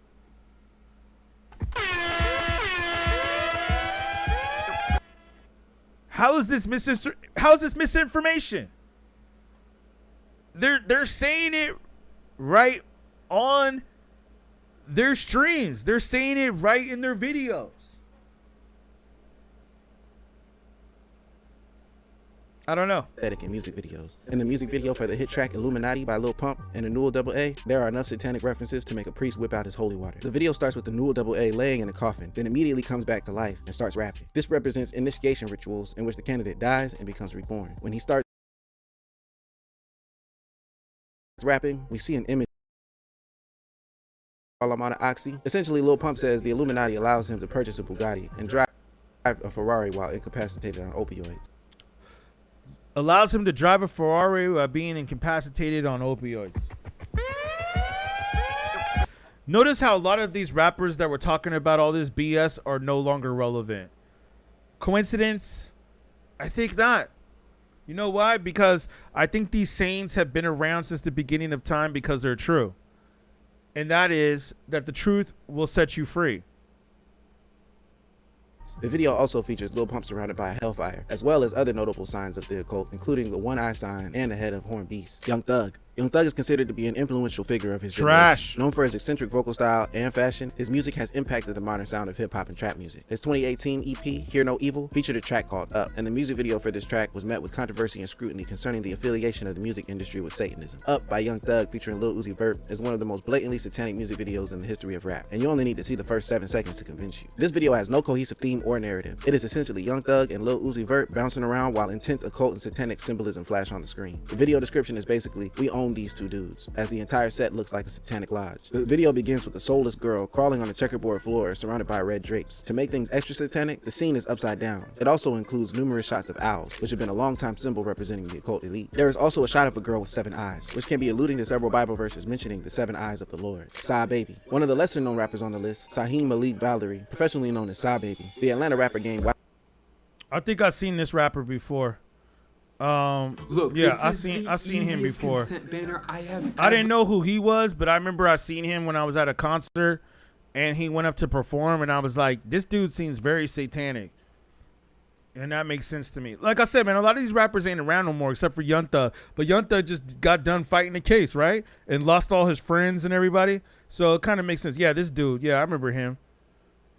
The fact that you don't know everything and you question everything. Unknown. Let's go back to this dude. Because I didn't know who he was when I saw him. Widespread popularity in 2017 after the release of his song. Yeah, I seen him when I went to Texas. I went to South by Southwest, and he performed up there, and I was like, yeah, this dude's real satanic. With a stick. He's also infamous for being the creator of unknown. Yeah, he was dressed just like that too. A life philosophy that he described as accepting the fact that you don't know everything and you question everything. Unknownism has gradually gained a devout following, but many of his critics believe the philosophy is just another form of Satanism. For the 21-year-old rapper, 666 or an inverted cross has nothing to do with Satan, but black affirmation. Yeah, let's just put an upside down cross on your head like 21 Savage did, right? He once said that 666, that's 6 protons, 6 electrons, 6 neutrons. That equals carbon 12. Carbon helps make melanin, so that's the scientific makeup of people of the same skin color as me. In short, he's trying to say that 666 is actually about black power. Maybe, maybe not. There is a reason why a popular slogan says symbols rule the world, not words nor laws. Words can be twisted to mean anything, but symbols do not lie. Juice WRLD. Juice WRLD was an American rapper known for his unique blend of emo and hip-hop music. Known for his emotional and Okay, it's getting too dark. Let's get out of here. I don't like to get too dark. I don't like to get too dark. Right for artistic expression. These rappers keep pushing the boundaries of what is acceptable. Yeah. I don't like to get too dark because I know what these entities entail. You know what I'm saying? I know what they entail, man. And I don't like looking at all these stupid rappers sometimes that talked about all that dark shit, and then we see what happened to them. I don't even know if I'm on time. I can't hear nothing, but that don't matter. I shouldn't be here today. Let's run this. But God is so good. In the city, it's a war outside. You spread lies, it's a war of mine. Let the kingdom come, let it fall right. Let the kingdom come, let it fall right. I don't even know if I'm on time. I can't hear nothing, but that don't matter. I shouldn't be here today, but God is so good. I've been in accidents. I've been depressed. I've been down bad, but God's always been there. Can I tell y'all, he can be there for y'all too? In your worst and your darkest moment, talk to him. Can y'all believe that? God gonna be there for you. Let's go. I clearly think, and we'll leave this image up of Lil' Kim. I clearly think that there is a spiritual warfare that's going on. PG-13. He was basically saying either you let him peg you or you do oral, and you'll get whatever you want. Pause. Tell them what you want. If you want to be the next big actress, next big whoever, I can take you to somebody. And all you gotta let them do is just do what they want to do to you, just for a night. Do some gay, basically do some gay. That's what he was telling me. I'm like, hell no, you playing, gang. You playing. So I'm still not trying to believe this. So do you really think it's not that big of a deal to listen to that kind of music after when David played the whole?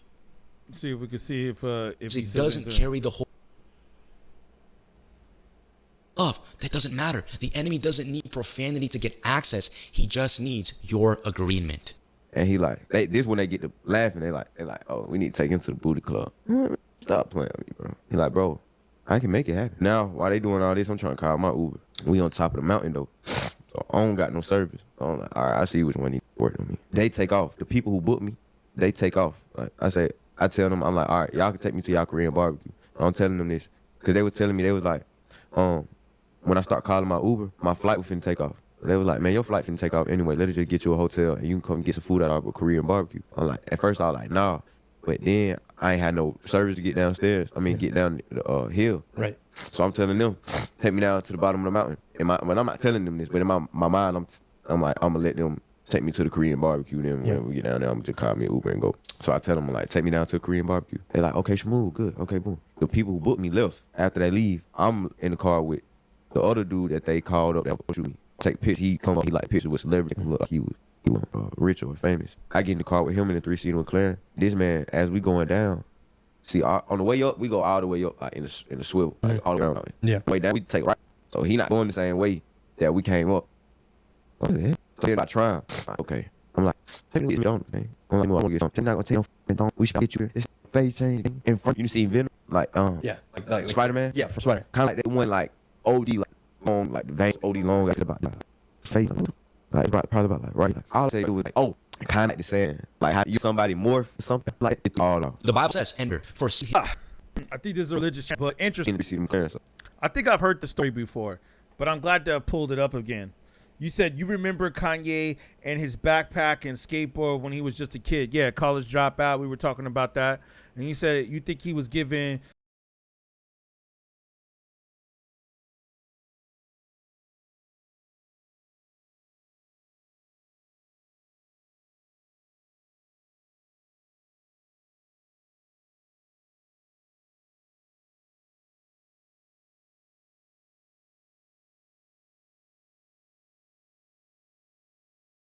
Yep, drugs and targeted for not being able to get down with when it lay down with when it like a good boy. Now he's crazy. Exactly.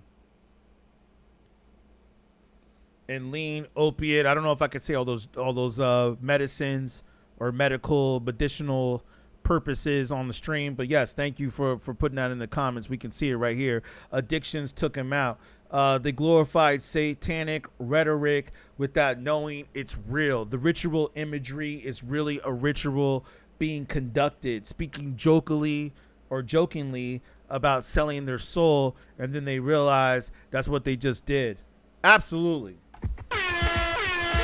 And I'm so glad that you're speaking the truth on this, Mama, like, because I think I'm going to speak on this a few more for this week, because I feel like this is what we need to talk about, because I don't want to be the YouTuber or podcaster, whatever you want to call it, that just chases the trends of what's trending online right now, because I see so many people doing that.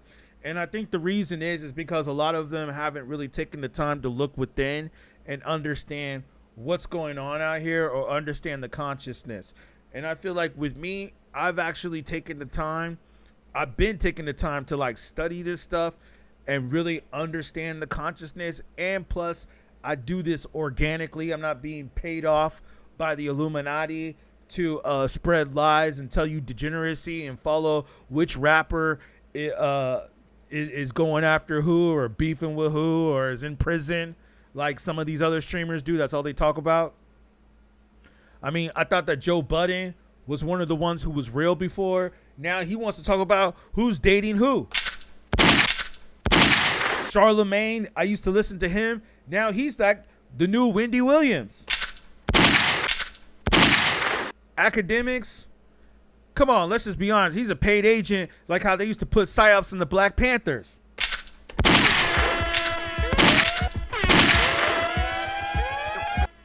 So I feel that this is my duty to bring the truth. You know, and speaking of Kanye West, I think I have that. I'm glad you just reminded me. See, that's why I'm glad that you guys post up what's going on in the comments.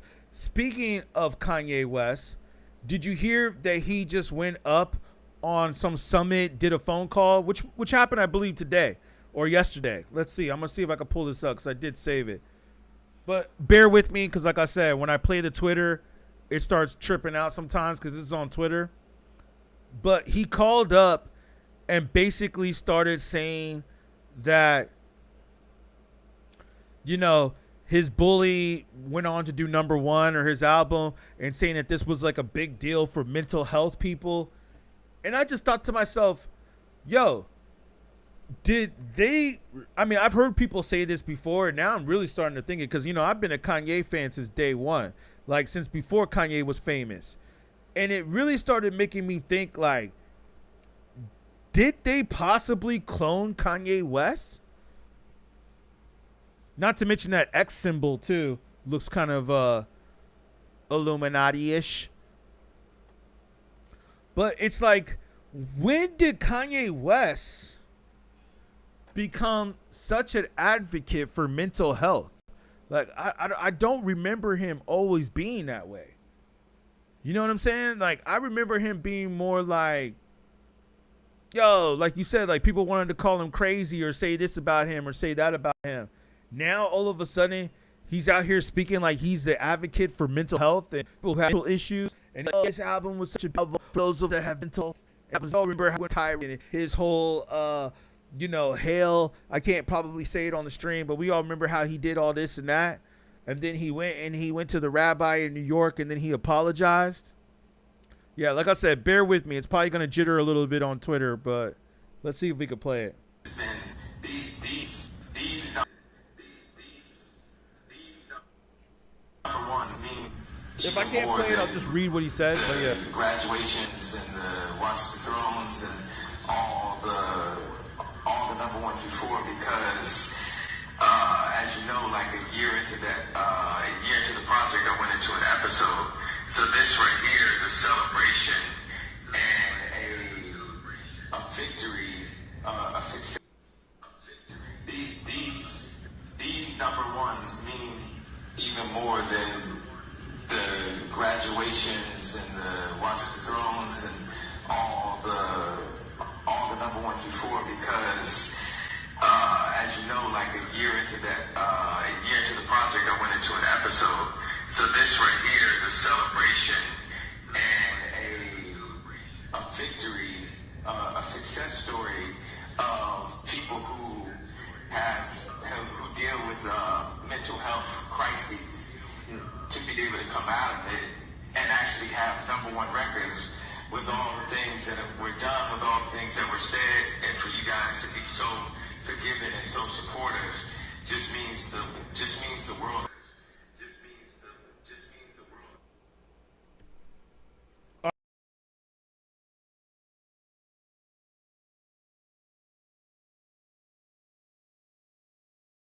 All right. So, yeah, Kanye West goes up and starts speaking about the mental health thing, right? And it really made me think, like, has he been cloned? Let me see your comment real quick that came up. You said you were feeling like you were hugging the chat, but people need to hear it. I studied religion, so I could argue with my dad. Budden, Ack, and Charlemagne all sold out. Yeah, they definitely did, man. Charlemagne, and shout out to you for that. Nah, it's all good. Other people could jump up in here when they want to. They cloned Tyrone was a show that seemingly really close to reality. Oh, yeah. I saw a little bit of that movie. I didn't watch the whole thing, but I need to go back and watch it. That's on Netflix, right? I'll go back and peep that. Now I want to watch it even more, especially just the fact of what it's about. You know, sometimes you're right. Some of these movies actually could possibly be telling the truth. Maybe Lil' Kim might be a clone. You know what I'm saying? Like, Lil' Kim could possibly have been cloned. Who knows? You know what I'm saying? But yeah, Ye went from Sunday service to his talking about wanting to direct.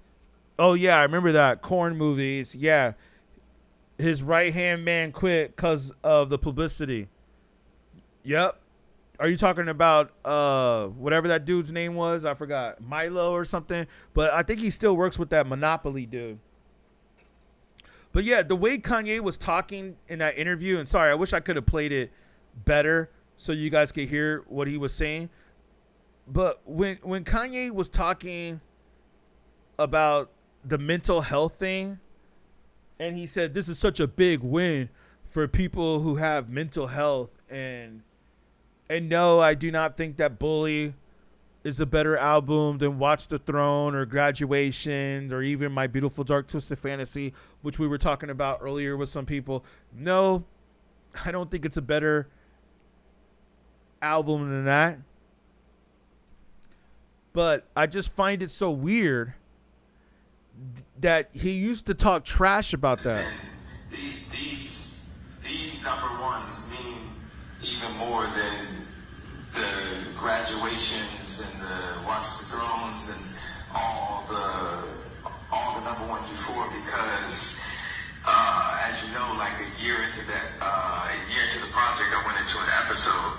So this right here is a celebration and a victory, a success story of people who deal with mental health crises to be able to come out of it and actually have number one records with all the things that were done, with all the things that were said, and for you guys to be so forgiving and so supportive just means the world to me. Yes, sir. Yeah, Kanye to me. Kanye to me in this speech, I forgot where this was at. I think, was it today or? Yeah, it looks like it was like either last night or early this morning, probably yesterday or earlier today. But it sounds like to me that speech, especially knowing the Kanye that I know, and yes, you said they find cloning laboratories in the hood. Wow, I didn't know that. But yes, I did hear about Milo wanting to refuse to work with Ye because of that. And Milo's kind of a weird dude too, in a way. Like, he says some stuff on Twitter where I'm like, I don't know if that dude's really down. Like, sometimes I feel like, because I think he like talks trash about rap music too, and talks like, I don't think Milo's really real hip hop. I think he just worked with Kanye West because he liked Kanye West, but I don't think that he liked hip hop. Like, because I could just tell the way he talks about rap music and other rappers. But then when he spoke of Kanye, he would always speak very highly of Kanye.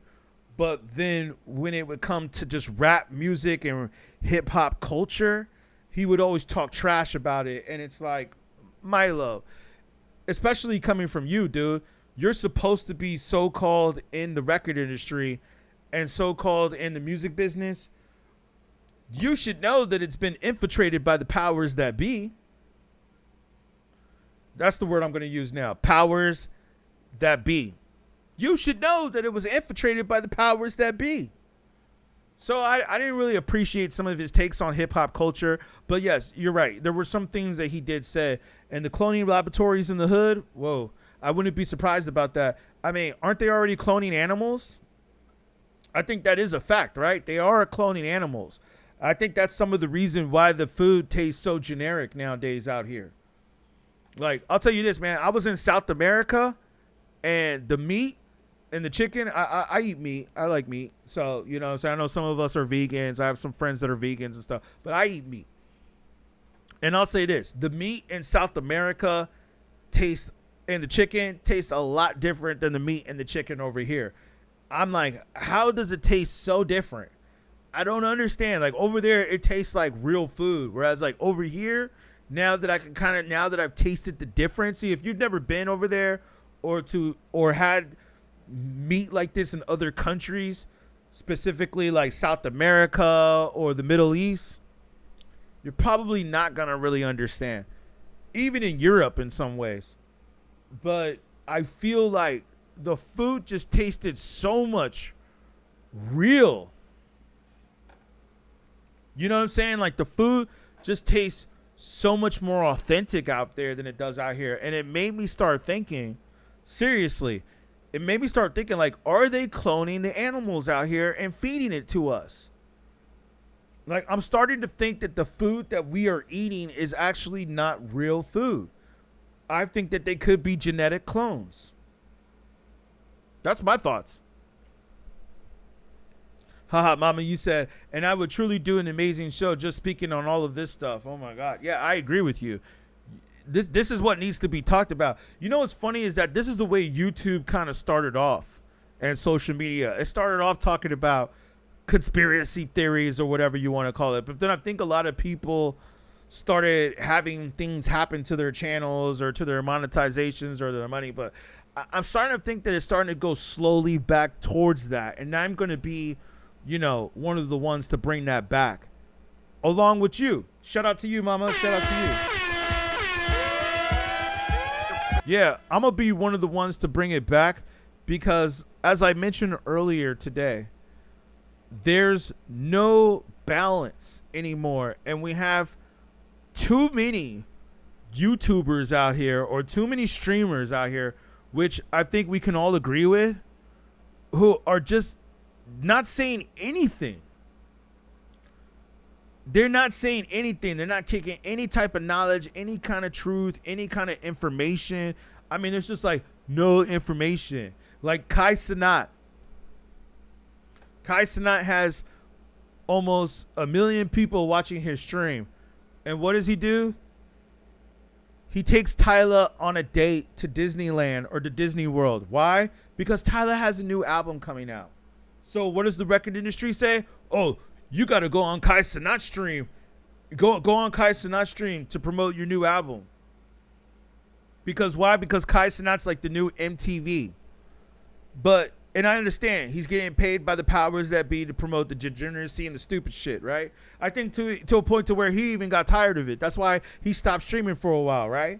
But then I think he understood that the money started getting tight. He needed to get back out there. He needed to make some more money. He started to see that the world doesn't really favor short, dark-skinned black men that look like Diddy. So he probably felt like he needed to get back out there in the streaming world. But it's like, yo, man, you got this platform that you built, and you have the opportunity to speak about some realness, man. But they ain't gonna do it. They ain't gonna do it. Let's hope that I can get to that level of speaking of that realness. But then I understand if you get to that level of fame, which I don't really want to be anymore, I'd rather be more low key and have the fortune. Like Talib Kweli says in one of his raps, give me the fortune, you can keep the fame. But I understand in my line of work, it's kind of impossible to be rich without being somewhat famous. But I'll tell you this though, I don't really care about the fame anymore. I don't care really about the subscribers anymore. I mean, I appreciate those of you that subscribe. Thank you. I care more about my members. Shout out to the members again, man. Thank you to the members. And again, thank you, Mama TDA Brooklyn, for the donation. I appreciate you. Thank you again. I appreciate the members more so because I'm going to tell you something.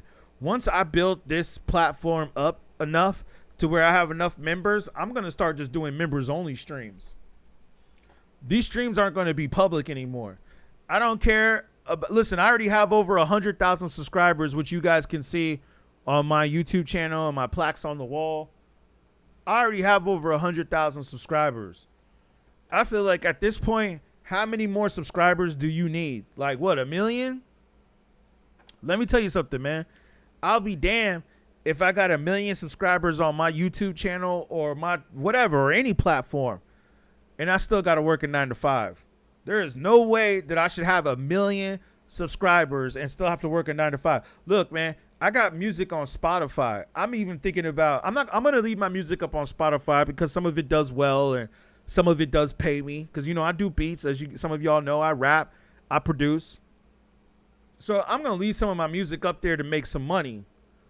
But I'm thinking about my next projects that I drop. I might not put it on Spotify because I was actually listening to some other people that were motivating me. And I've also thought about this. I'm going to do my next project. Most likely is going to be just direct to consumer. Direct to consumer. Yo, you want to support me? Hit my Cash App, which you see right here below. By the way, got to do a shameless plug. Hit the PayPal, paypal.me/beatgrade. Cash App, $beatgrade, BEAT, like a music beat grade, like you graded paper in school. Holler at me. Hit me up. Mama TDA Brooklyn, I know you already contributed, so you don't have to worry about it. And thank you so much. It's very appreciated. But like, man, whatever y'all can send, $2, $5, $10, $20, $100, man, it all helps. It all helps because this is what I'm doing, and this is what I'm doing for real. If you guys appreciate the message of what I'm sharing and what I'm doing here. Like I said, man, we've been going for almost 3 hours right here covering this. We're talking about the real right here. You said, don't get me started on the food, the hormones, the chemicals, and the packaging. Yes, that's another 3 hours. Campbell's Chicken Noodle Soup has 3D printed chicken. Guy recorded a vice president admitting he wouldn't feed his kids. Wow, I'll have to look that up. You said Chicken Noodle Soup has 3D printed chicken. So they're printing it. It's like they're putting it in a laboratory, and they're just like using some kind of technology that's like, and it like turns into food, right? And it's not even real food. The platforms censor it all anymore. Yep, you're right about that. Look at what iShowSpeed's doing now too. We need to get in touch for real. You got me going. Definitely. Well, send me a DM. I got my contact on the YouTube channel. If you go to the YouTube page and you hit the about, you can send me a DM. The email's info@beatgrade.com. I try to check it as much as possible, but you know, if I know that you're going to send an email, I'll definitely look out for it. For real, yeah. You can holler at me at info@beatgrade.com. Are you also on TikTok? Because the good thing about TikTok is that you can like jump in on the chat and like jump on a call. Like you can take calls on TikTok. I don't know if YouTube has really integrated that yet. They need to get on top of that. It would be dope if they integrated that. But on TikTok, the cool thing is that you can take calls on TikTok. Speaking of which, let me see how we doing over there. But yeah, man, not definitely. I'd love to see what you're thinking, because you obviously know what's up. I definitely got to look into what you were saying about the chicken noodle soup 3D printed chicken. I mean, that's what I also think about McDonald's. And I did this in another video where I covered, like, the rappers of today are really just fast food rappers, man. And the fast food industry, I don't think it's real food anymore. You know, like, I think the fast food has always been trash. But let's be honest, man. When I was growing up, I think the fast food was much better than what it is today.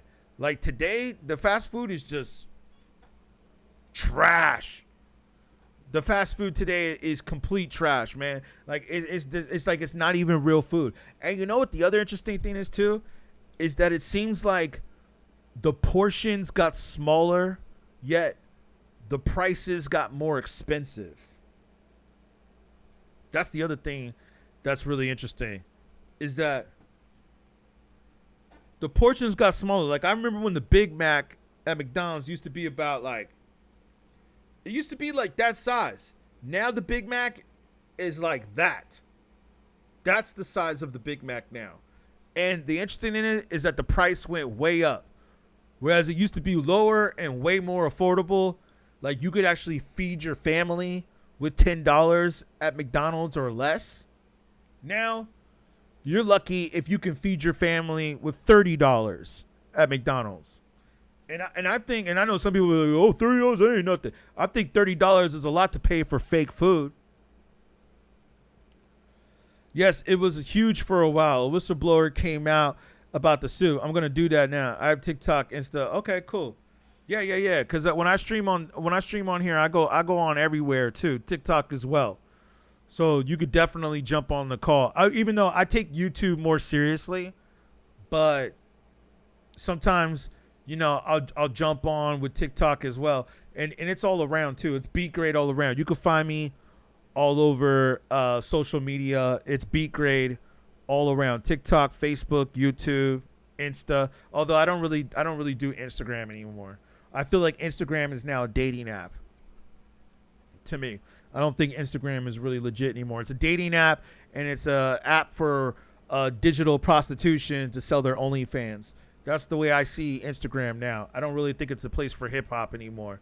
Unless, like, you're already famous or you were on it in the very beginning, then possibly. But now I feel like Instagram is it ain't nothing but a dating app. You say, I'm gonna jump on that, get in touch with you. It's like the lab grown plant meat nasty. I couldn't even finish a Big Mac now. I could eat two.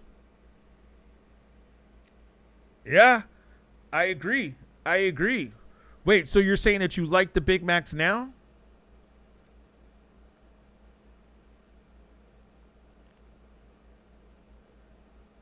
Yeah.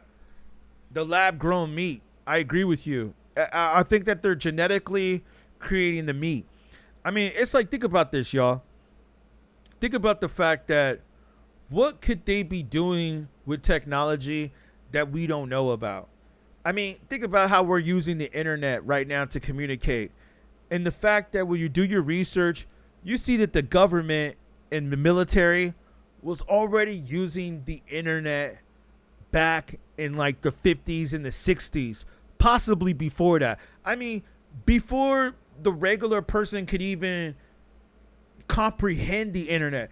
And you know what's really funny too is that I went back and I watched some movies. Like, I like going back and watching old school movies. You know the movie Mission Impossible, of course, with Tom Cruise, right? But let's talk about the first one. The first movie that Tom Cruise did, Mission Impossible, which I believe came out in 1995. He was already on the internet in that movie. Now, I know that the internet was starting to become a little bit more mainstream in the 90s, but let me be honest, man. Where I come from, I didn't know anybody using the internet in 1995. Had I known people using the internet in 1995, I would have already been on it. And the interesting thing is that if go back and watch Mission Impossible, the first one that came out in 95, Tom Cruise is already on a laptop on the internet, sending emails and looking stuff up on the internet. This is before Google even existed. When did Google launch? I think it came out in 99, right? Wait, when did Google? That's why Google became so rich.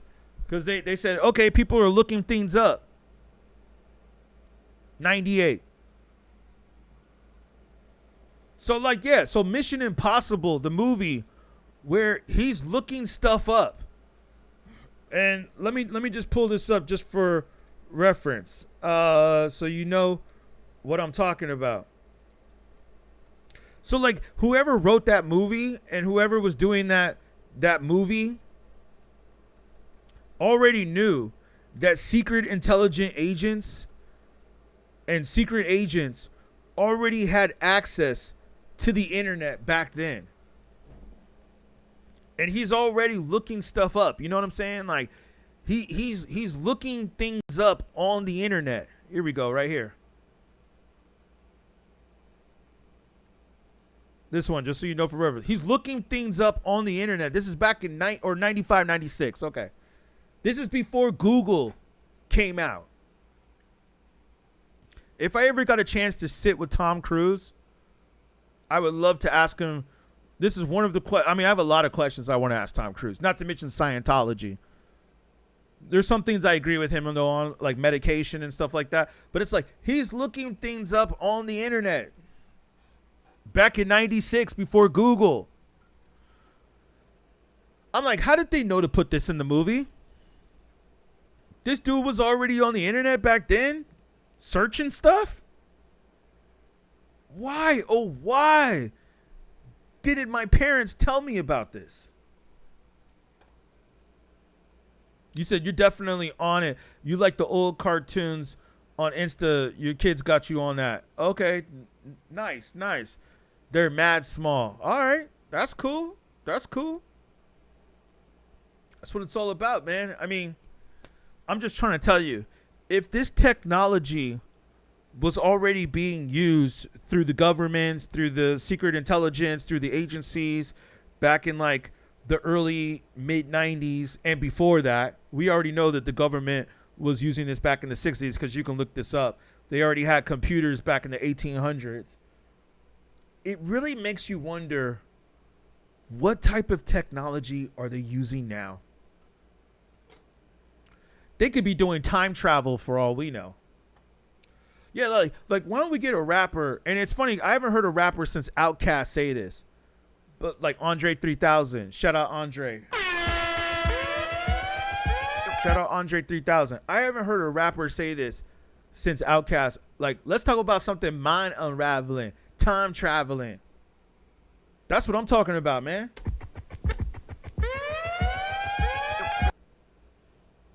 I want to hear something mind unraveling, man. Why are all these rappers just talking about the same shit?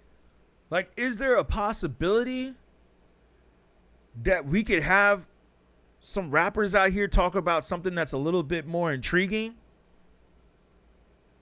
Bro, I was an aircraft mechanic in the Navy for 30 years. Yes, I remember you said that. Oh, and by the way, Mama TDA Brooklyn, Gypsy, thank you for your service. Appreciate you. Another round of applause for you. Thank you for your service.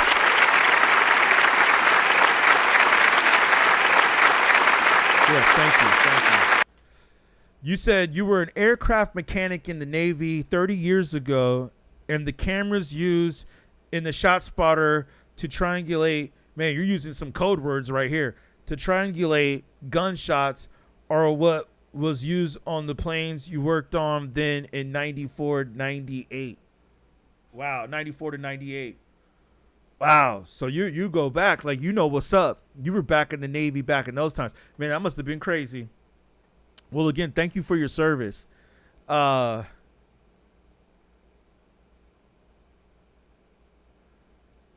the technology, man. It really makes you wonder, what they got now. Like, if they had that back then, it makes me wonder what they could have now. And let me make sure I got you right here. Yeah. It really makes you wonder, what could they possibly have now in the technology of what they're using? And like I said, man, and I thank you guys so much for this stream. I think we covered a lot right here.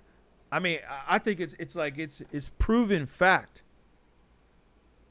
that they're obviously using a lot of systems and strategies that were implemented years, not even just years ago, centuries. Like, they're implementing things that they did back then, like as far as the slavery, keep us all enslaved. You know, they keep raising the rent. Well, luckily, that doesn't happen to some people, but just how the price of everything is so expensive, like to eat out, to go have fun, to go do things, to pay for gas, to buy a basic meal. And the jobs, speaking of the 90s, I feel like the jobs are still paying the same that they were paying back in the 90s. Like, yo, I hear some of these jobs paying $17, $20 an hour. I remember when I was working in corporate America, I was already making about $20 an hour, like 20 years ago, yo. Maybe not 20 years ago, but I'd say at least 15 years ago. I had some friends that were already doing that, but for me, I was already making that money 15 years ago. So it's like, yo, 15 years later, they're still paying the same amount, but yet the rent has jumped up like 4 or 5 times. Interesting. The tech they have is insane. You worked on a submarine tracking P-3C Orion aircraft. They were 30 years old then. You did 4 years, not 30. Yeah, 4 years. You said from 94 to 98, right? That was a great time in hip hop too, speaking of which.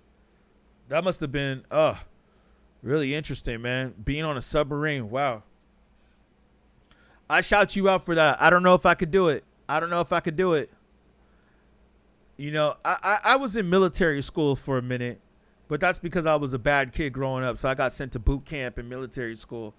But if I was going to join the military, I've always saw myself more of a Marine, like some of my friends. Speaking of degeneracy, you want to see some degeneracy? Since we're on the subject, like I said, sometimes when I play the Twitter, it freezes up a little bit, but let's see if we can play this because this is kind of important for what we have here.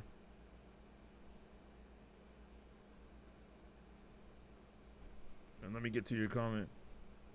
Woo! Thank you for these comments, though. Shout you out, Mama TDA Brooklyn. Shout you out.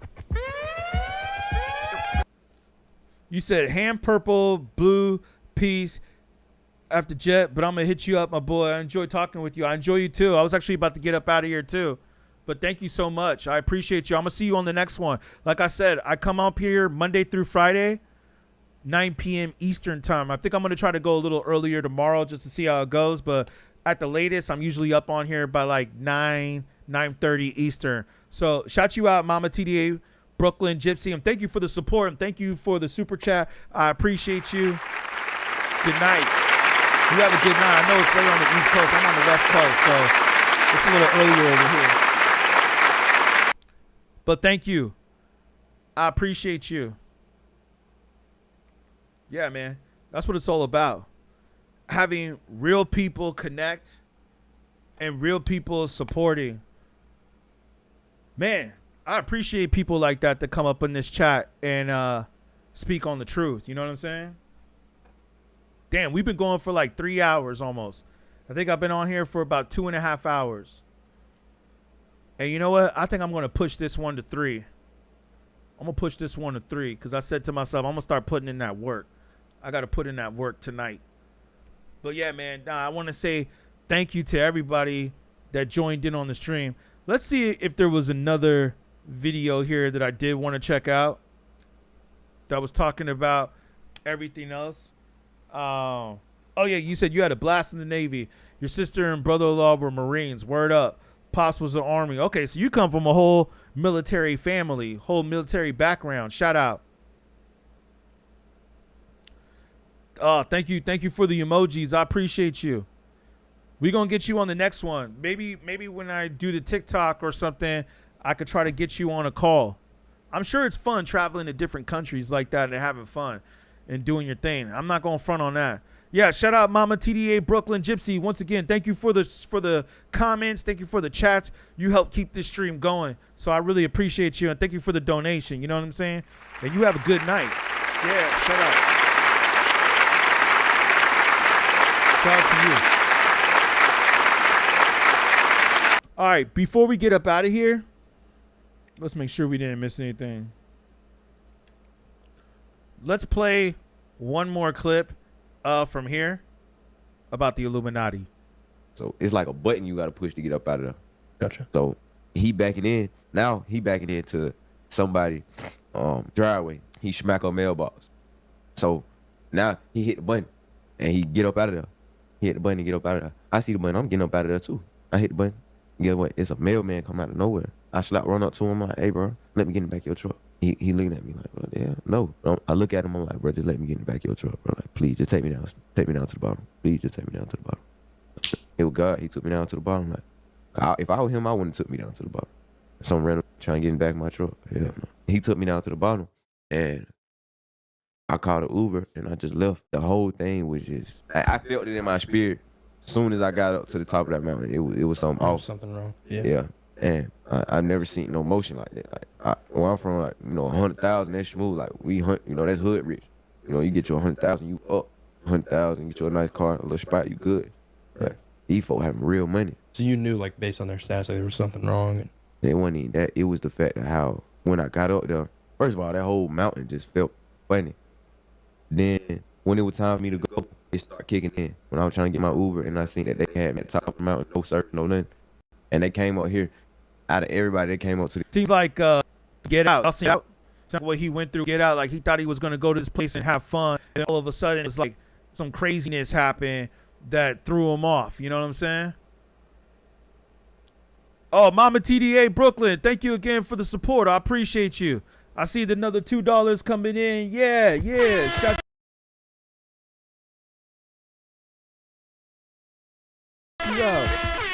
Give you a round of applause. Thank you so much for the support. Thank you so much. You really helped me. I could go put some gas in my car. Thank you so much for the support. It really helps. You know what I'm saying? Because like I said, man, hey, there's times where I was doing this and I was like afraid that I might be homeless or something. But I was like, you know what, though? That ain't going to happen because I believe in myself, like you said, and we're going to speak it into existence to become successful, especially off of this. So thank you, Mama TDA Brooklyn Gypsy, for the $2. Again, round of applause to you. I really appreciate you for the support. You really helped me out here on this stream tonight. So thank you. You give me motivation.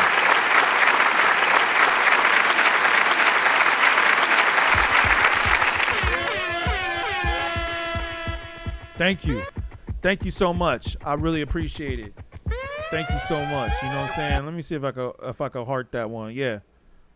I really appreciate you so much. Yeah. Let's do this. What some of these other people do. I'm gonna pin this one. Can we pin it? Yeah. Nah, thank you so much. Like we definitely got to get you on the other call. You know what I'm saying? Definitely. Thank you so much. But yeah, this story right here, I was gonna say real quick, this story of this dude, what he's saying right here, it sounds like Get Out. If y'all seen that movie where the black man goes to he goes on to his girlfriend's house, and then he finds out that all these people that are there are really just there to screw with him and mess with him. You know what I'm saying? So and take his take parts of him and pieces of him. I don't know how much we could really say. So, yeah, man. What he's talking about reminds me of Get Out. But, yeah. Thank you so much, though, Mama TDA Brooklyn.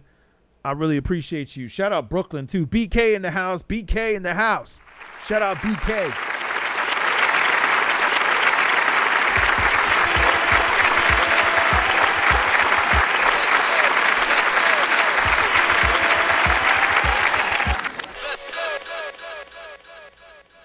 Yeah.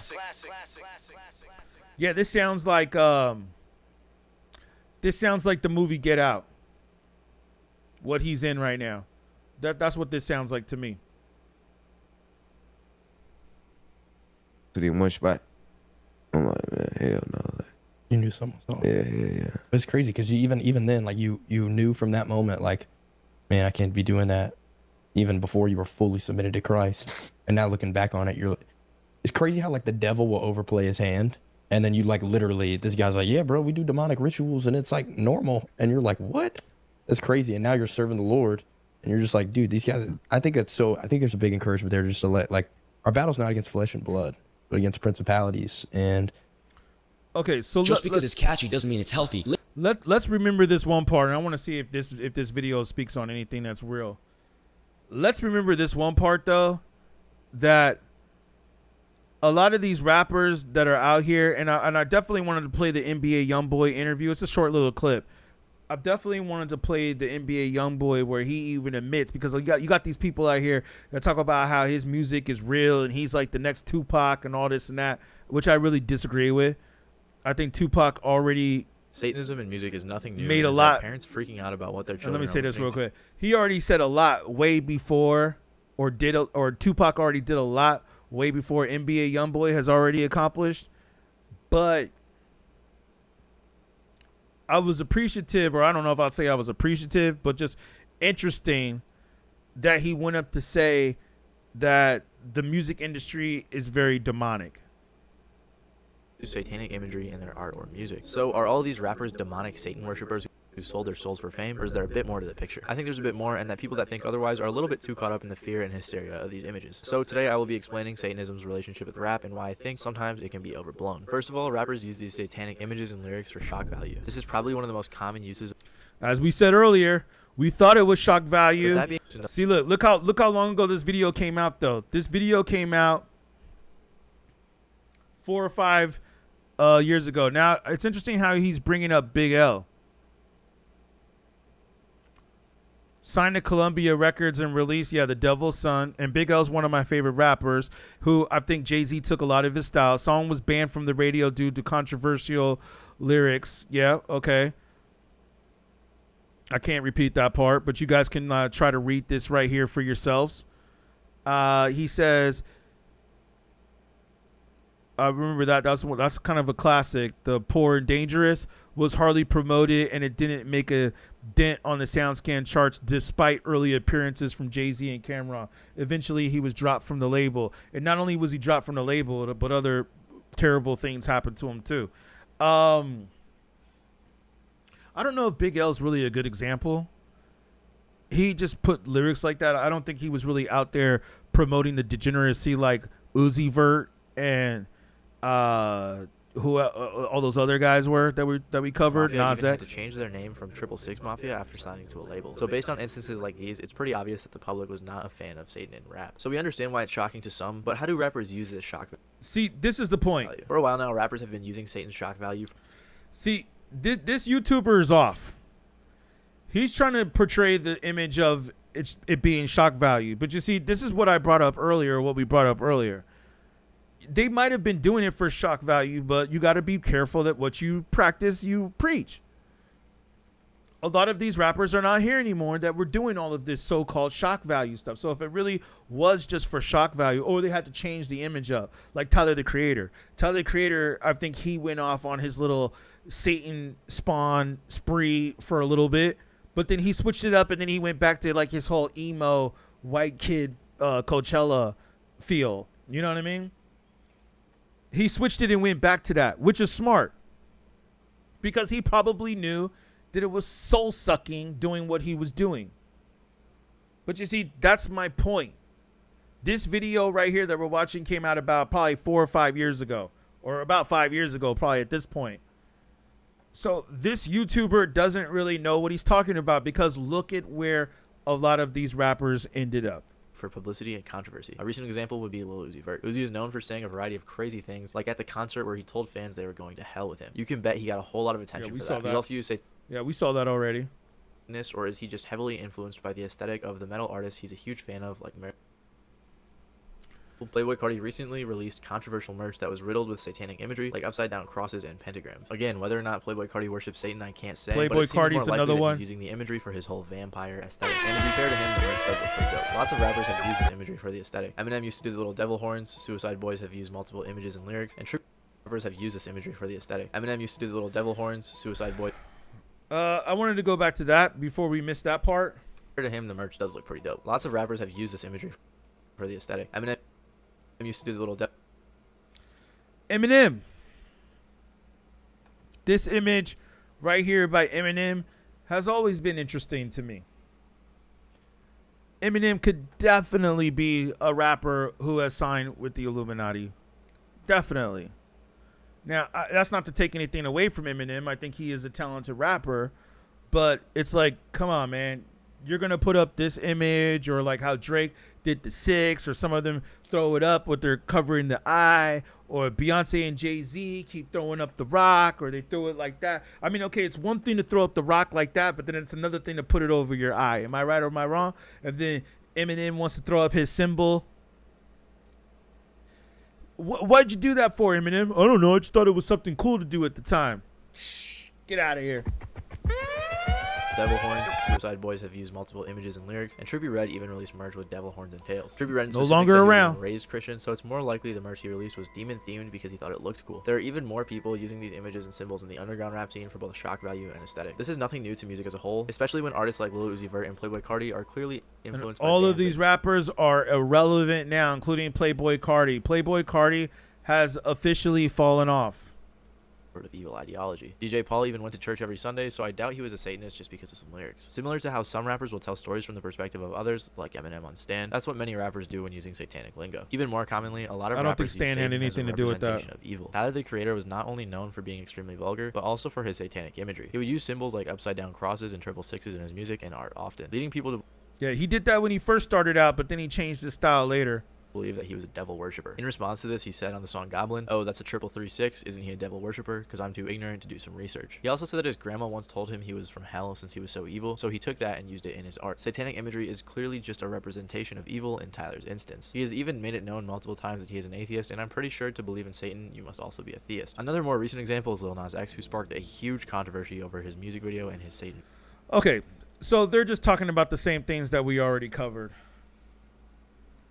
Let's see if we can find the NBA Youngboy. Hey, yo, I appreciate all y'all that are tuning in and that have jumped in, especially Mama TDA Brooklyn. Shout out to you again. Whether you're still in the chat or not, shout out to you. I really appreciate the donations that you contributed to. Thank you again so much. You don't even know how much I really appreciate that. Let me see if I can find the clip of NBA Youngboy, because this is good for me to have anyways for future references. And I'll probably run this back later in the future. And who knows?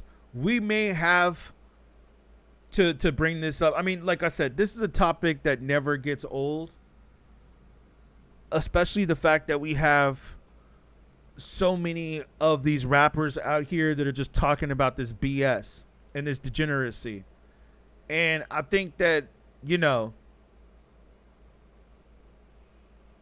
like I said, I mean, sometimes I want to cover the trends too. Sometimes I want to speak on what's going on. You know what I'm saying? Let me just make sure I had you guys right here. It's kind of hard to like read the comments sometimes.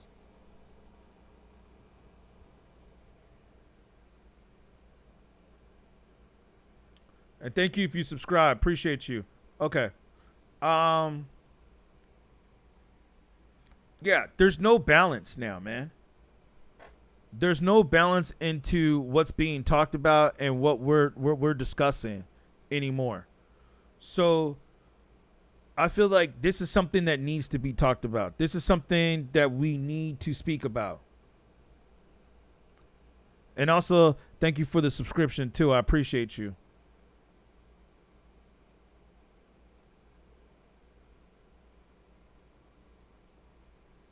Let's play the clip with NBA. Music, like in terms of getting paid, it's like the biggest thing, and owning all your art. Yeah, because it's the mind industry that I chose to be a part of. So it's like I accept it, I run with it. But don't be a dumbass at the same time. You gotta understand they're using me as entertainment. And this shit becomes self-destruction too. Mm-hmm. Okay. Cause I ain't no entertainer. You know, some shit can't be spoke on. Why? Man, but that shit is to be continued. Is in terms of like. And Complex, looks like this interview's on Complex, so he's saying, I can't speak on everything. I ain't an entertainer, whatever that means. But here you go, right here. One of the main demon child rappers that's signed by the industry. He's letting you know that the industry is a demonic industry and that he is being used by the industry. Now, I've heard him say this several times in several other interviews. And it's so funny that some people actually went up to say to me when I was covering this in another stream, some people went up and said, oh, well, he was only joking. It doesn't look like he's joking right here when he's saying this. Now, you see, some people probably look at this interview and will be like, ah, yeah, whatever, okay, whatever. I think that this might be an interview that's going to be studied. This is an interview that might be studied, man. Because, you know, it's almost like, and who knows where NBA Youngboy's career goes from here. Thank you for the likes coming in. Appreciate y'all. Like, who knows where his career goes from here? Does he start talking about the truth, or does he keep promoting that degeneracy? He straight up is telling you that he is being used by the industry and that he understands that he's a puppet. So if you have a rapper who's admitting to you that he is a puppet, how can we really take this rapper seriously? Sound the alarm.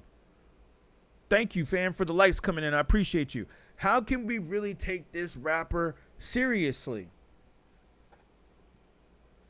If he's coming up in here and he's admitting to you that he is being used like a puppet by the industry, telling you that it's a demonic industry, telling you that there's some things he can't talk about. Why?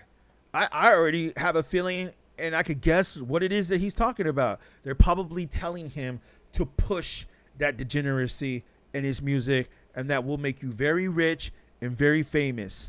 But this is the message that you have to push. It's obvious that he is one of the rappers that is being controlled by the privately owned prisons and corporations. The agenda that's being pushed. I mean, look at the jewelry that he has on here. Look at the chains that he has on here. Music, like in terms of getting. How many kids does this dude have too? Doesn't he have like 20 kids? It's like the biggest thing in only all your art. Yeah, because it's a demonic industry. Demonic. That I chose to be a part of. A demonic industry that he chose to be a part of. All right. I know I was going a little crazy on the effects there. A demonic energy or industry, but also energy that he chose to be a part of. So he's very aware of what he is doing and the message that he is pushing and portraying. He's being used. He's a puppet. He's nothing more than a puppet. Now, I will say this. This is where I have respect for NBA Youngboy. Is that at least he has come out to admit this. Whereas a lot of rappers out here, they won't even admit it. They'll pretend like, oh, this is what I want to write, or this is what I wanted to talk about. This is what I want to do. Man, come on. Stop it. We all know that you're being controlled by the powers that be. And if you're signed to Universal Music, I'm almost willing to bet even more so. I would say like 85 to 90%, that's cap. But if you're signed to Interscope, which is an entity of Universal Music, then I'm going to say 95% that's cap. Because it's a demonic industry that I chose to be a part of. So it's like I accept it, I run with it. But don't be a dumbass at the same time. You gotta understand they're using me as entertainment, and this shit becomes self-destruction too. Cause I ain't no entertainer. You know, some shit can't be spoke on. Why? Man, for that shit is to be continued. Is in terms of like. I be talking too much, man. Hold on. I wonder if there's a way the to drums on Get Rich and Die Trying in the All right, club. we'll come back to this. I wonder if there's a those are way my drum sound. where I could find a full interview. I was trying to see if like the full interview would come up because this does seem like a very interesting interview. You know what I'm saying? Like it does seem like a very interesting interview with NBA YoungBoy and Complex. Or you know, as a matter of fact, before we jump up out of here, thank you guys, man, so much for the stream, for the donations, for the like. I appreciate y'all, man, because sometimes I jump on here. Oh yeah, that's where Quick did Get Rich or Die Trying. We talked about that yesterday.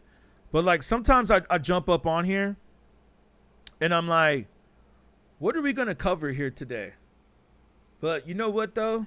I feel like this topic right here is evergreen. It's forever evergreen, man. It never plays out. And like I said again, with so much that's happening in the industry, I'm trying to see if I can find the full interview. And if you're asking, if you're sure those of you that are just jumping in, like, why is Lil Kim up here? Because we were talking about how she might be cloned.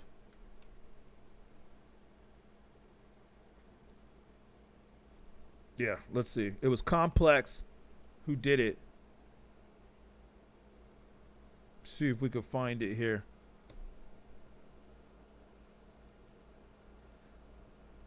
I mean, you know, and who knows? Maybe they took some of it down. Like I said, it's real interesting how these things are on the internet and you can sometimes find them and then they disappear. You said that music, like in terms of getting paid, it's like the biggest thing. And you gotta understand they're using me as entertainment, and this shit becomes. They're using me as entertainment. Destruction too. Cause let's see if this is it right here. Oh, if this is it, like he said, man, we might do a part 2 on this. Because like I said, man, as we were saying in the comments. What if I told you that getting your first or second client? We could talk about this for man. I could talk about this like for the remainder of the year. You know what I'm saying? Until we really blow up and we start doing our own thing. Like I said, man, we will start doing these streams members only. So make sure you guys get your membership. It's only $5 a month. That's less than a cup of coffee at Starbucks. Okay, so you know, whatever you guys can support is greatly appreciated. Shout out and shout out to our members. So you see, he got the nice cars, he got the nice land, he got the house. They're giving him what he wants. They're giving him the mansions. Grade digging mom. I don't want to do too much talking or rub me the wrong way. I'm gonna treat you with the most respect ever. Make y'all self at home. You'll have a lot of fun. Thank you, man. This interview ain't gonna be like no other interview. Keep the camera rolling 24/7, my friend. It's nice to meet y'all. Let's get off into some shit. I met you before. We did sneaker shopping. Do you remember? How are you, brother? Good to see you. Do you remember everyone in New York City? I got a bad memory. It's nice to meet you.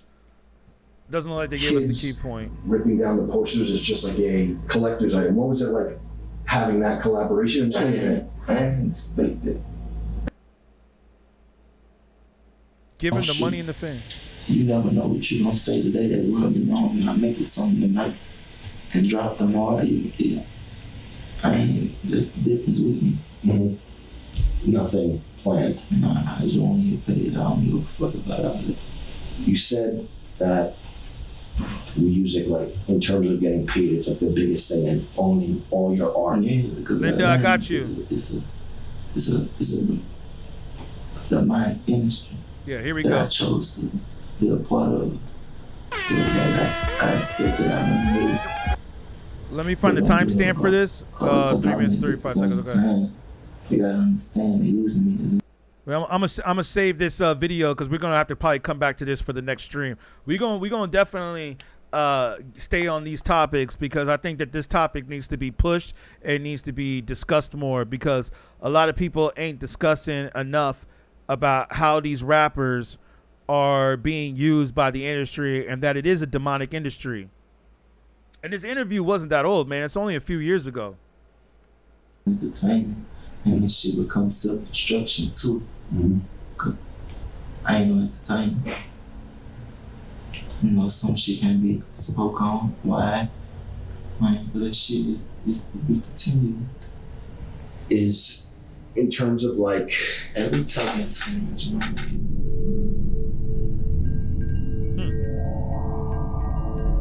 See, they cut it off right there.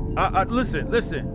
Hey, Yo, come on. Somebody do me a favor. If you have contact to NBA YoungBoy, I'm gonna need to contact him because I feel like I could have went deeper onto this topic, and he only asked like one question. I don't even think he asked. Did he even ask the question, or NBA YoungBoy just volunteered that advice? Shout out Linda. What up? Is this the Linda that I know? Is this Linda that I know? Because if this ain't Linda that I know, what's up? You were supposed to call me the other night. So, but shout out Linda if this is you. Looks like you. I'm not sure. I'm praying for them all. when it's impromptu, you know, just talking to some people from here and like reading how sometimes it's 3 a.m. and you just get creative and like to shoot videos. When is like everything put together? Man, none of this shit's scripted. Of course. At all. Right. It's time to shoot a video. I either go up there and find an outfit, like somebody go find an outfit. I never know what I'm gonna shoot. You never know what you're gonna say today that rub me wrong, and I make it something tonight and drop tomorrow. Yeah. That's the difference with me. Mm-hmm. Nothing planned. Nah, I just want. Yo, what a coincidence. Linda, you jumped on the stream. Shout out. Yo, it's funny you say that. I just jumped on the stream earlier to say that. Hey, I had to get another phone, man. I don't know what happened. I think the Illuminati must have taken it or something. I'm surprised that you found me up on here. I was just about to jump up out of here, so perfect timing. Why? Did you try to call me? You tried to call? Okay. I'm gonna call you. I'm glad you hit me up on the stream. I'll be up what's up? I'll be back up online with my phone by tomorrow. I should have it going tomorrow or Thursday. So but I'm glad to see you up on here. What a coincidence. I was just about to jump up out of here. Man, this has been a heck of a stream, man. I've had a bunch of people jump up in here, people for the donation. Shout out. What up? I'm glad to hear from y'all. But yes. I'm going to be back up. I should have my phone back up and running on Thursday. If not by tomorrow, by Thursday, I'll call you if that's cool. I'm going to call you up and we're going to see what's up. Because, yes, I definitely was thinking about you. So glad to hear from you. I didn't know you had my YouTube. So that's awesome. Shout you out. You know what I'm saying? Shout you out. That's why we do this.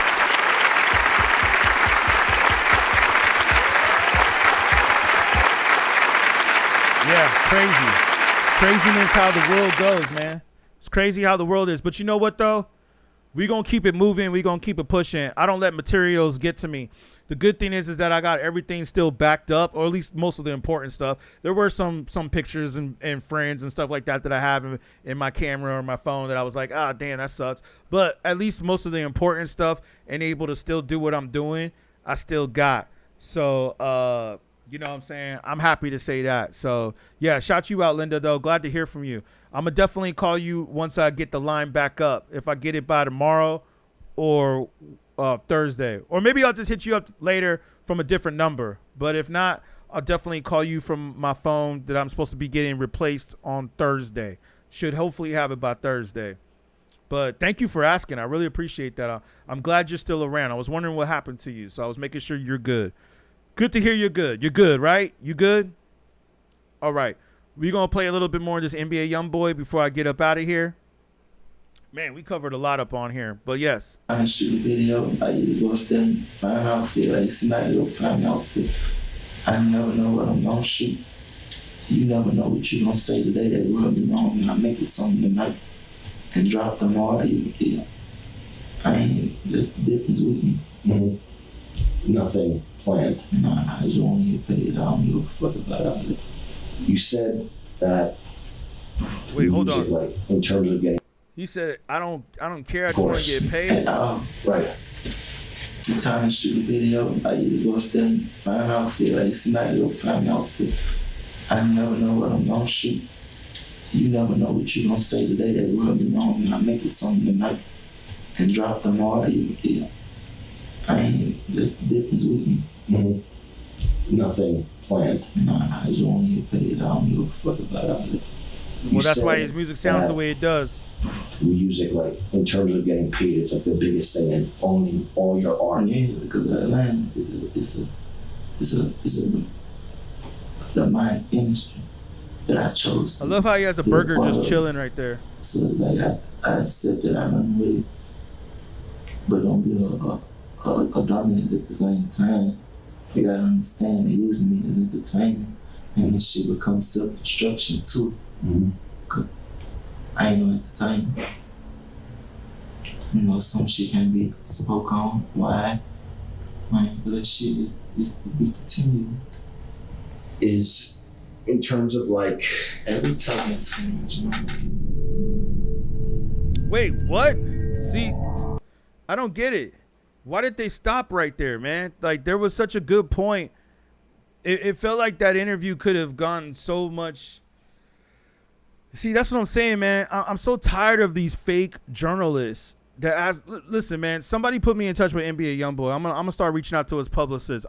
That's gonna be one of my goals, is to get an interview with NBA Youngboy. I think this was shot out in Utah where he stays, right? Yeah. That's my goal. I want to interview this dude because I want to ask him some real questions.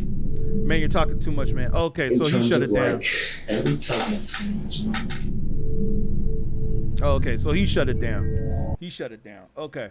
Well, if I get the interview with Youngboy, we're going to have to ask those questions.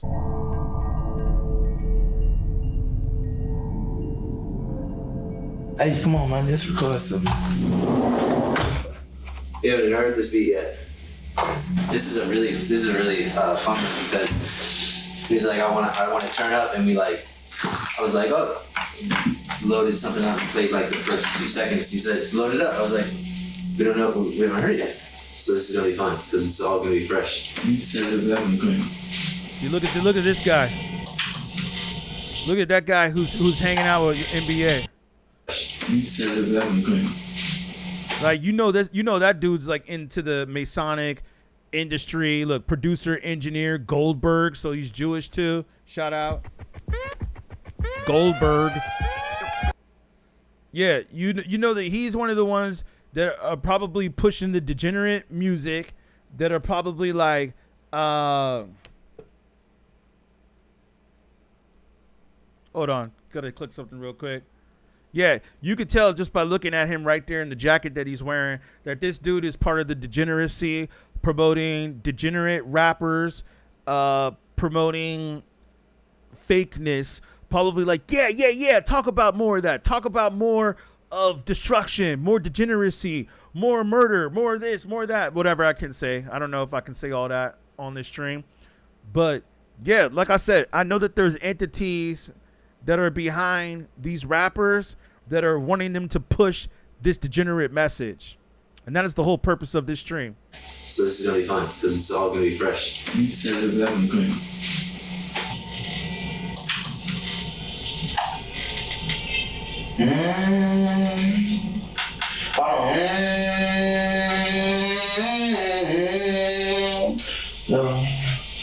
You good? This top nigga, right around in the drop top with a stolen car. All right. Searching from my house. All right, we don't have to hear him rap. I just wanted to hear the interview. I don't need to hear his raps. But because I just Like I said, NBA may have the point of getting better, but we'll see. But yeah, hey, thank y'all so much though for tuning in. Thank you everybody that jumped up in here. Like I said, man, I've been going for about 3 hours up on here. Shout out to everybody that tuned in. I think we might be going for a few more minutes. Let's see if there was another chapter that we had. There might have been one other clip that I wanted to play that we might have missed out on. And again, shout out to everybody that contributed and that, you know, supported the chat. Shout out to Mama T. Dare Bear. Shout out to World Star. Definitely. My love, Linda. Shout out to you. Thank you to everybody. I really appreciate you. I hope to see some of y'all soon. Yeah. Man, I've been going for about 3 hours, yo. And we gonna jump back up on here 9 p.m. Eastern. That's 6 p.m. Pacific, 9 p.m. Eastern. Yo, I appreciate everybody that jumped in here. Oh, yeah, and again, thank you to those, especially Mama TDA Brooklyn, who supported the chat, who made the donations. I really appreciate you. As I said earlier about the phone, which was crazy, any money, any donations that can be contributed definitely help to put gas in my car, food on the table, things like that. Make sure you guys hit up the Cash App right here. Cash App, $beatGrade, BEATGRADE, PayPal, paypal.me/beatgrade. Like I said, even $1 helps, even the $5 helps. I appreciate y'all, man. And before we get up out of here, let me see if there's one more stream that we could play, or one more video on the demonic. And we gonna come back to the whole demonic thing again later on this chat. I'm gonna come back to it again. Maybe we might even start off a little bit later on some of these too tomorrow. But there was one other video that I wanted to play for you guys before I get up out of here. And shout out. And Linda, don't worry if you're still on the chat. I'm gonna call you as soon as I get my phone. Give me like a day or two. I should have it by Thursday by the latest. Thursday by the latest. If not tomorrow, I should have it. But Thursday by the latest, and I'll call you up for real. Yeah.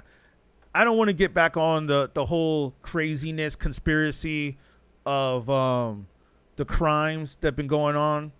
I don't want to get too dark. We kind of covered that earlier. We'll jump back up on that tomorrow. I'm sure there's going to be some new things that are going to pop up in the trials and the cases. But like I said, I think that I'm definitely going to be following a little bit of the trials that we discussed earlier today of what's going on in hip hop or rap music, shall I say. So yeah, we're going to cover a lot of that.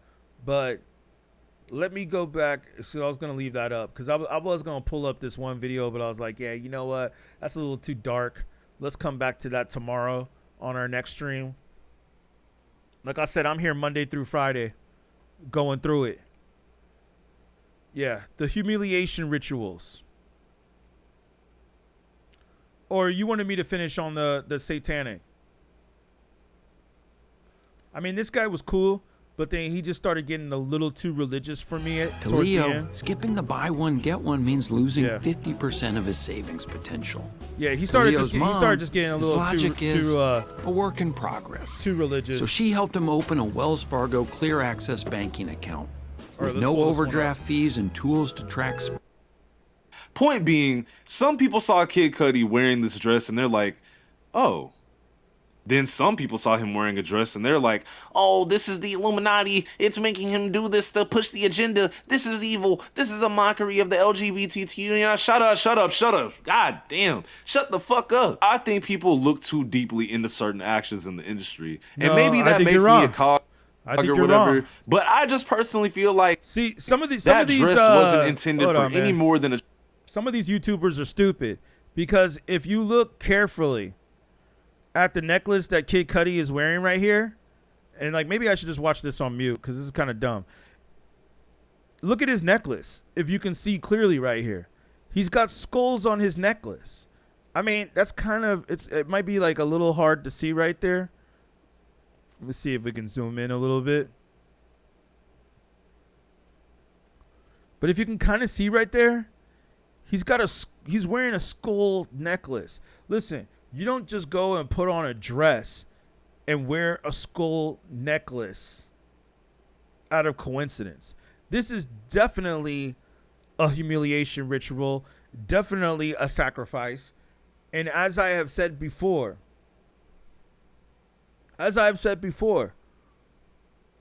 look at all these rappers who did the humiliation ritual.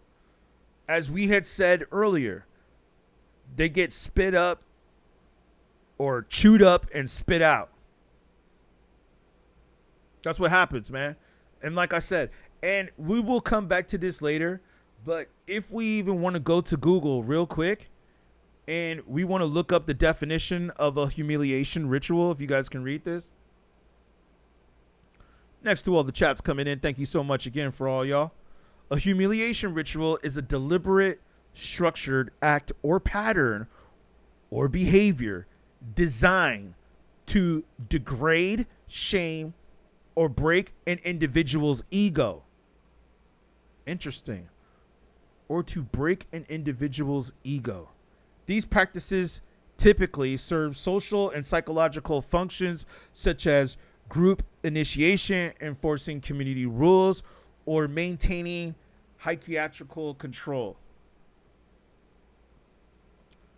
That's what I'm saying, yo. Like, y'all need to realize that these things out here are really real and are really happening within the industry and within the entertainment industry. Like Lil Nas X.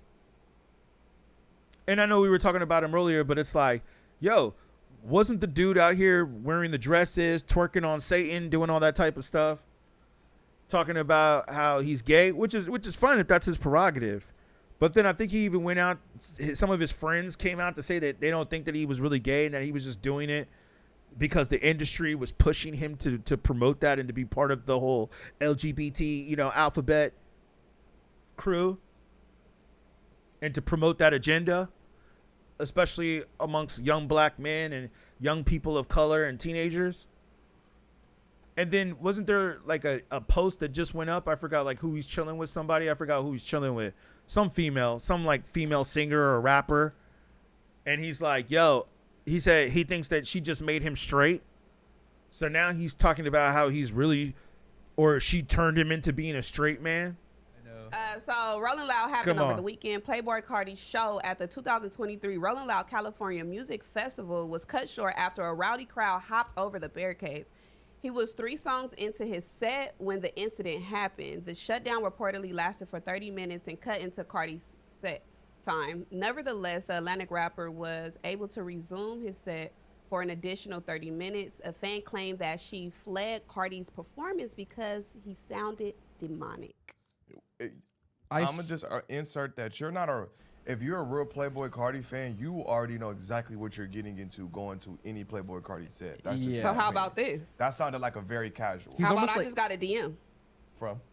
Hello, I'm the girl in the video leaving the Playboy Cardi performance, and I was never a fan of that man. Alrighty, makes more. So I said, can I call you? Why?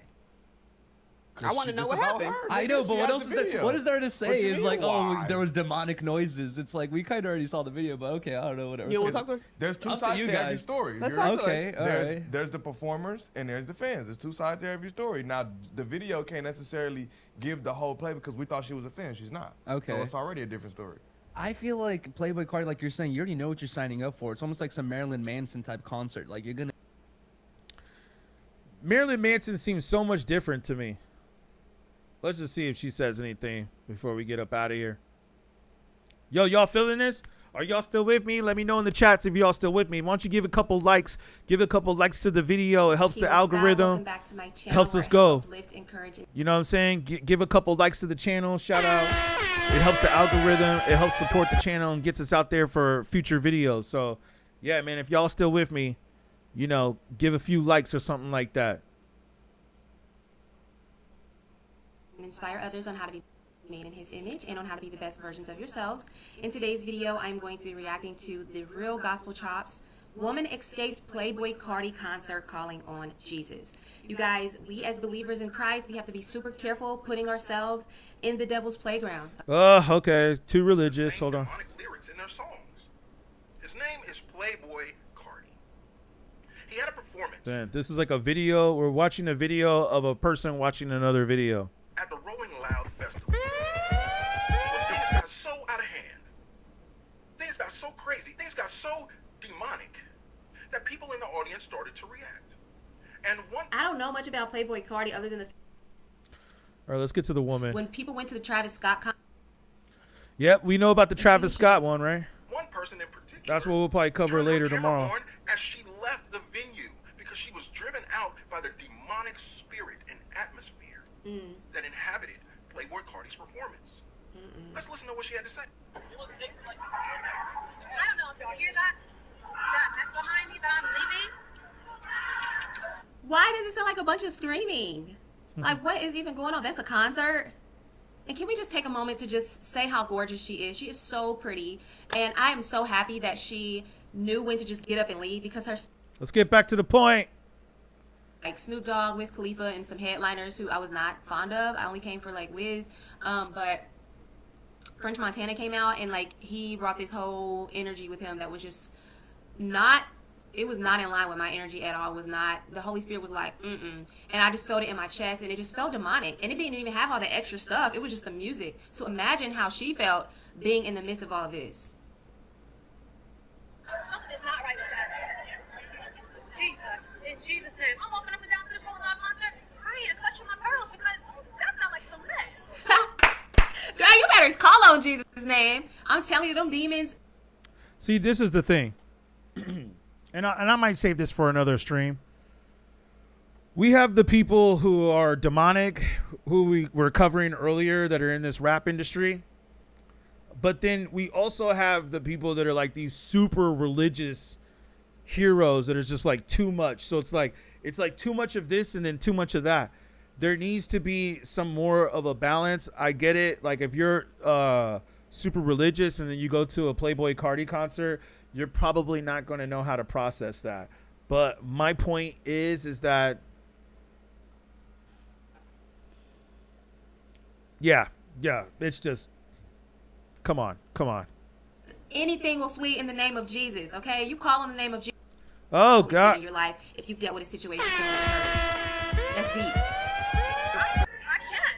Lord God, fix it. That's crazy. I don't want y'all to hear this. That's how negative and demonic and his soul. Now, what I find interesting about this clip is that she invokes the name of Jesus. This person, who, based on her Instagram description. All right, so basically we understand this, right?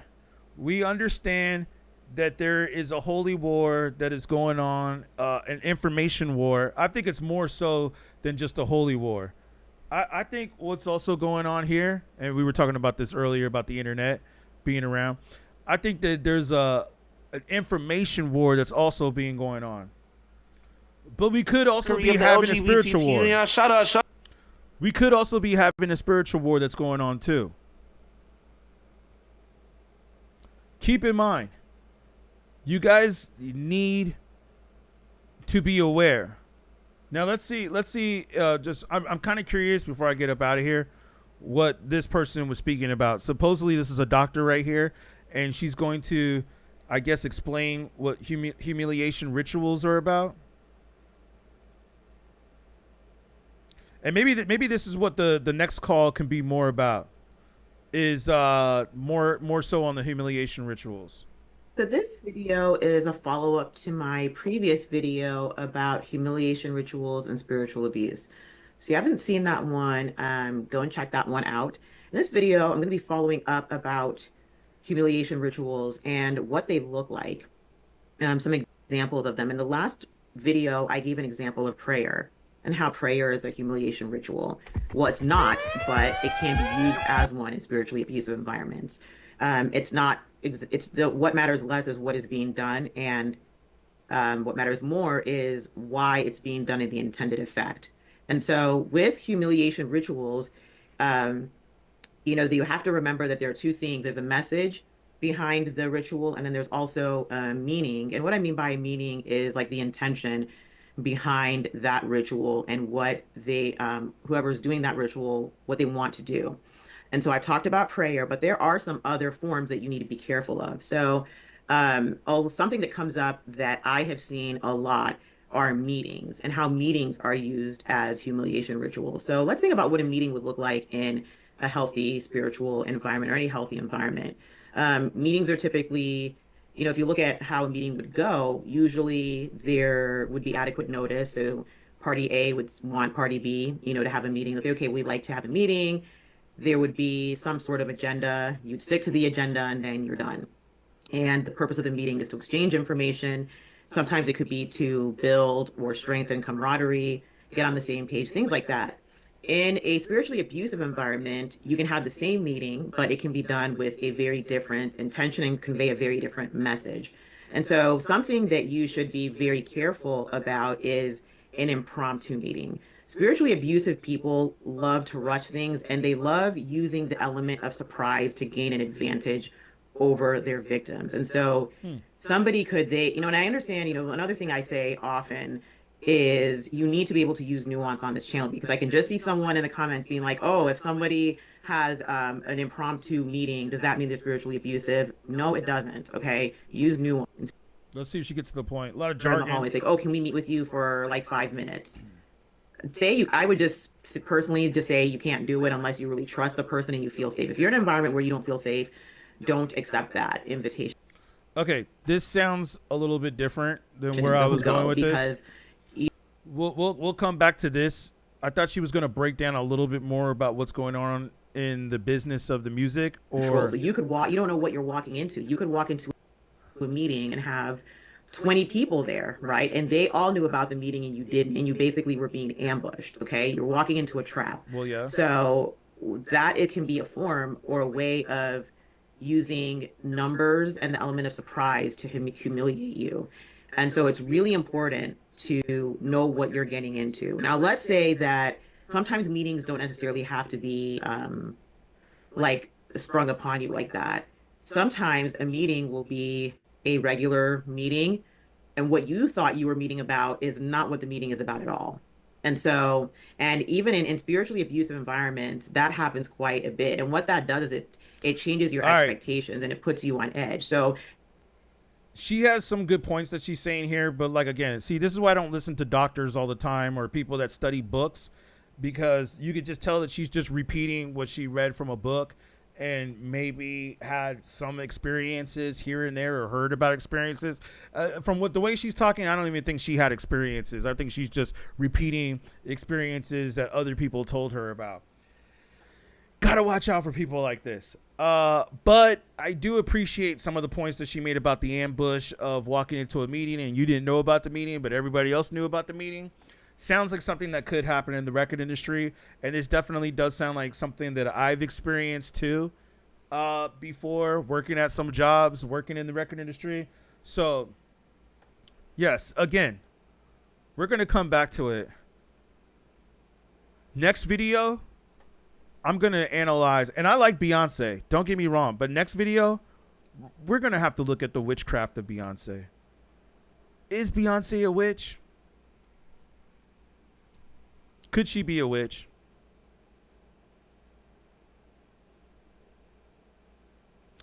There's been stories and reports of Beyonce casting spells on people. Like I said, let's not forget where she had the portal on the stage, opening up the portal, going into the next dimension. And I think she even had a slogan that went up on the stage that said, "Come follow me," or "You are my followers," or something to that nature. Again, like I said, I like Beyonce. This isn't a bash at her, nothing like that. I just want to talk about what's real. Let's see if I can find it.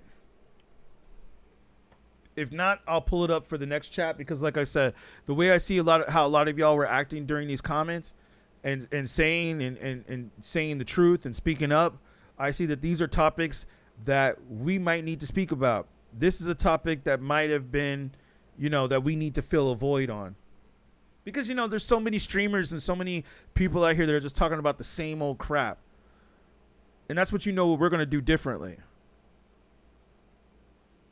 We're going to talk about different stuff. But yeah, man, I'm going to pull it up on the next stream. Again, like I said, and thank you for some of the likes that have come in. I appreciate y'all so much. I appreciate y'all. This symbol right here, I'm going to say real quick. This one with her and Jay-Z, the Carters. Let's see if we could open this up in a different link.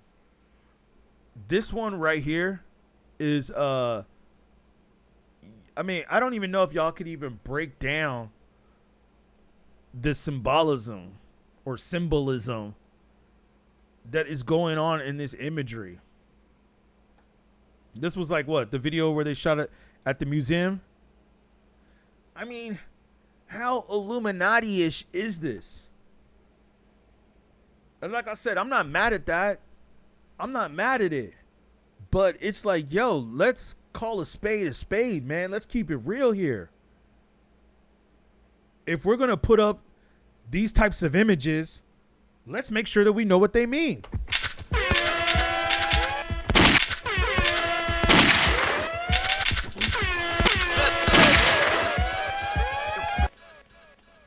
You know what I'm saying?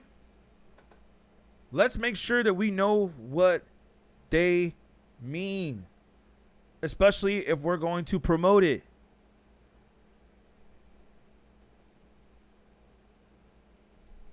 Not to mention that Lil Nas X had said that he put real blood in the shoe. Real human blood. Notice how he's got the black fingernails. Remember what I said earlier? If you see a black man with black fingernail paint, red flag. Especially if he's wearing all black and he has red hair. If you see a black man with red hair, really any man, but especially a black man with red hair, black fingernail paint with black clothing on, that is the devil. Nah, I'm just kidding. But, not really. But, just kidding. Shoes. Everyone was freaking out about Lil Nas' shoes in his music video where he is having some fun with Satan. But similar to Tyler, Lil Nas was just using Satan to represent the evil that he felt he was because he is gay. He says he grew up thinking that if you are gay, Satan is to blame, which is why he chose this imagery. Again, in this instance, I doubt that Lil Nas X is an actual devil worshipper, but instead wanted to spark up some controversy to get his name out there for his upcoming album. Satanism is much more... So the reason why he decided to promote the devil and satanic shoes was because he's gay?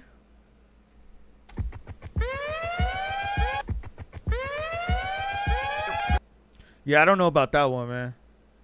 I don't know about that one. Down crosses, and I doubt any of them are Nazis. The same logic can be applied to those symbols. They were just being edgy and using the Nazi imagery for shock value. Satan, satanic imagery, and Satanism can mean a variety of different things.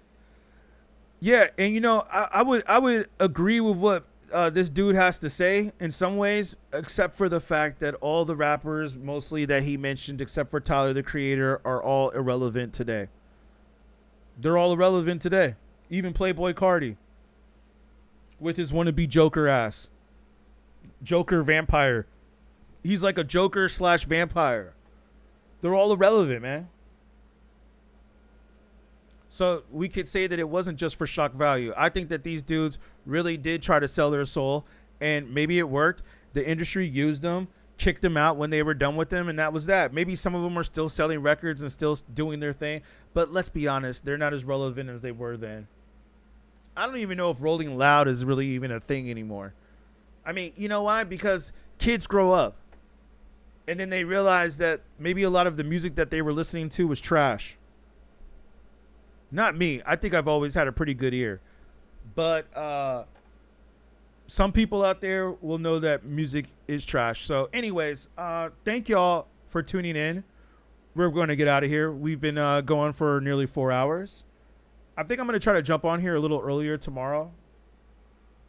I'm going to try a different time tomorrow. Like I said, I know that I say I usually do 9 p.m. Eastern, But tomorrow, I think I'm going to try to jump on 6 p.m. Eastern. That's 6 p.m. Eastern time, New York time, 6 p.m. So make sure you guys tune in. That's if ever available. I know that there's a few things I got to handle tomorrow. Again, shout out to everybody that contributed. Shout out to Mama TDA Brooklyn for the super chats. Thank you so much for the donations. Thank you everybody that commented, World Star, all the homies. And thank you again, Linda, too, especially to you. I promise I will call you as soon as I get my my phone back, which should be Thursday. I've already got a new one coming, so we're good. Yeah. I hope you guys all have a great rest of your evening. And, yeah, I look forward to being with you guys again. And we will cover this. We'll probably have a few more darker subjects. Like I said, I don't like covering all these dark subjects too much. That's why I usually like kind of stay away from them. But I think, especially as I could see from the response from the chat tonight and from people that were tuning in, I can see that I think that this is necessary to discuss this. And it's time for us to get back to how we started this channel, and that was discussing the real. So again, thank you all. And again, Linda, if you're still there with us, I'm going to contact you as soon as I get the phone, which will be in a day or so, all right? So other than that, I hope you all have a great evening. Like I said, man, we've been up on here for about 4 hours, over 3.5 hours. So I'm confident with this, and we're covering the real and covering what's in the industry. I'm going to catch y'all on the next one. And you guys, yeah, stay up and have a great night. I appreciate y'all. Peace.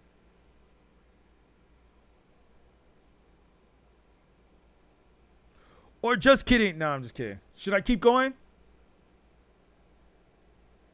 Should I keep going? Y'all tell me. Y'all tell me if you want me to keep going. What are we doing on TikTok? We also streaming on TikTok. TikTok's been kind of quiet. And usually TikTok be like super active. Super active.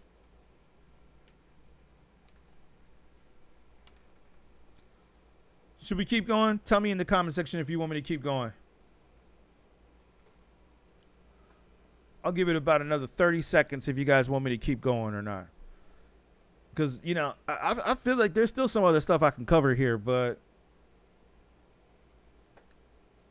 like I said, man, I've been going for about 4 hours, so I am feeling a little like, all right, let me save some for later in the week. But tell me if you guys want me to keep going or if you want to save this for the next stream. I hate that I can't keep this a secret. We'll let this play while we wait. Yeah, y'all tell me.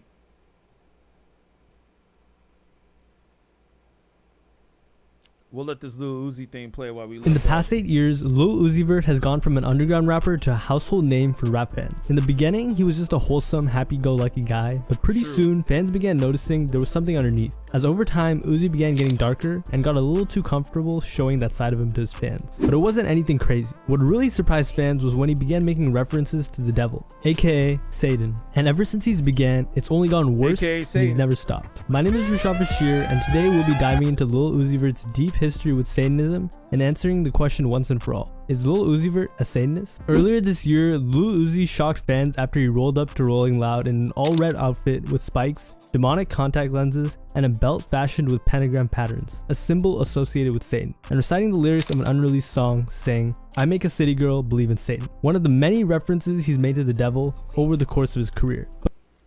But references to Satanism have been going on for a long time, and Uzi isn't the first figure in rap who's taken fire for hellish content. Odd Future, Gravediggers, and horrorcore acts like 3 6 Mafia are known for using demonic imagery as a tool for marketing. And during the 80s, there's something called the Satanic Panic, where the media accused heavy metal bands of indoctrinating young teens with concealed satanic messages in their songs. I mean, well, that's the same thing that hip hop's doing. There are even conspiracies that Mozart had satanic references. So what Lil Uzi has done. All right, that reminds me too, but I'm gonna save it for tomorrow's stream. There's an article that I have pulled up, and we're gonna come back to that. That's gonna be the next chapter. Was Lil Kim really cloned? But there was another chapter. Let's see. Do we still have that up? All the crazy images that we went through, man. We went through some stuff today. I gotta say, we definitely went through it today. And we're gonna come back to that later. Yeah, this right here. The 10 deviations of hip hop as sacred medicine, blood, time, sex rituals, and ancestral communion of the mother tongue.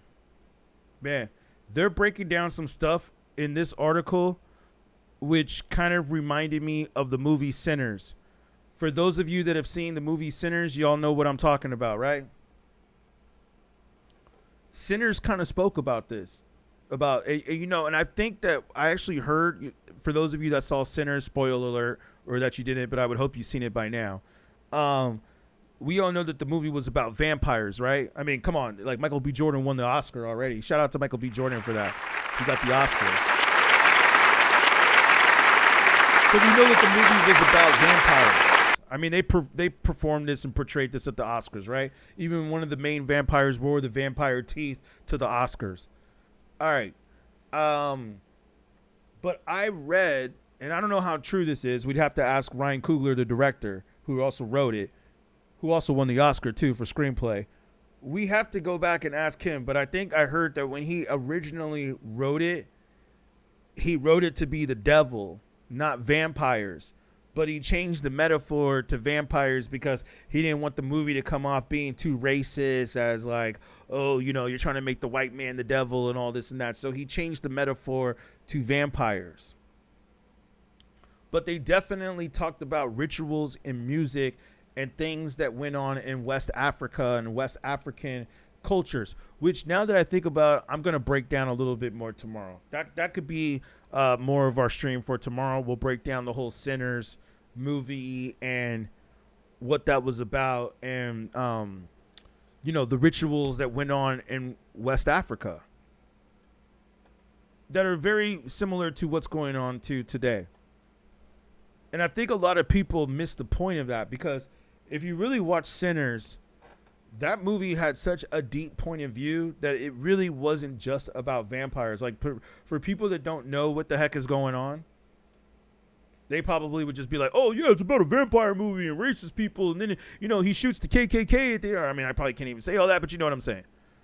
They deal with the KKK in the movie and all that stuff, and the Klan and all this, and that's just like, okay. Of course they had to put those things in it. I mean, come on, man. It took place in what, the 30s or the 20s? 20s to the 30s. Of course, we had to deal with that back then. And we still deal with it now today. As we were saying, man, not much has changed. Not much really has changed. But I'm going to definitely do a thorough breakdown of that now. So thank you. You guys just gave me a concept for tomorrow. But I just want to read this one little part because they were breaking down some knowledge up in here. Blood time. Blood time is, and let me make sure, I know you guys can't see it over the chat, but let me just put it right here. Let me move that over here. Like I said, man, we're going to break down some history and some ancestral knowledge here. Blood time is a common expression in the Congo, which is in Africa. It's certainly, and hold on, let me just fact check that right real quick. Yeah, Central Africa.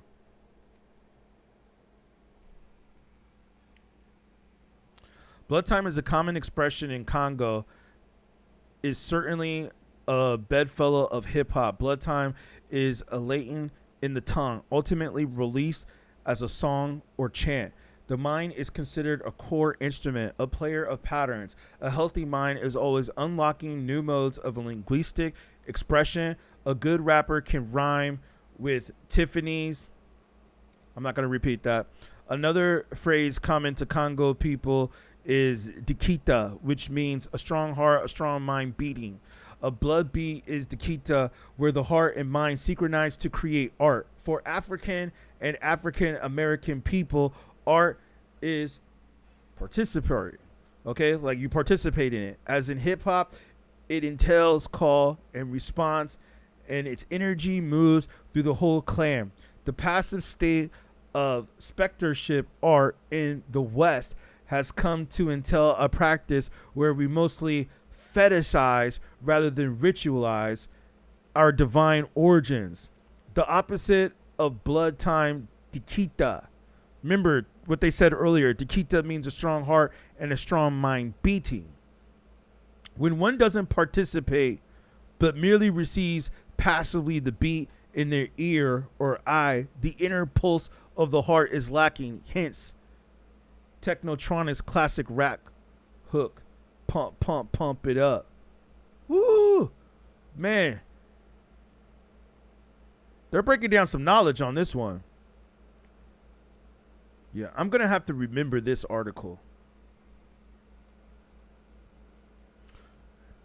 Ecstatic percussion as rebirth of ancestral power. Yo, what I like about this article right here is that it is telling you about the power of music. The power of music and the power of frequencies. Let's not forget that rap music is black music.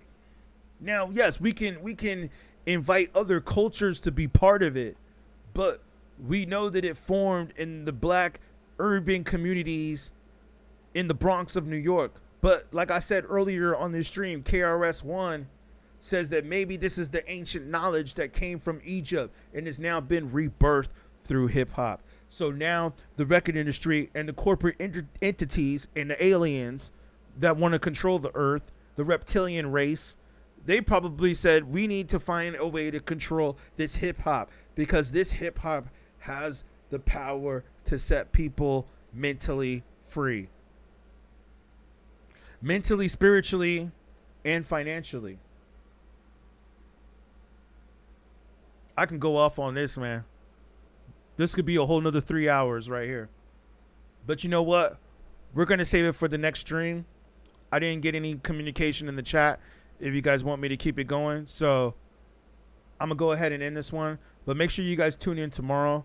Like I said, I think I'm going to try to go on a little bit earlier. But if not, we're going to be up on here by 9 p.m. Eastern at the latest. But I'm going to try to get up on here at about 6 p.m. Eastern.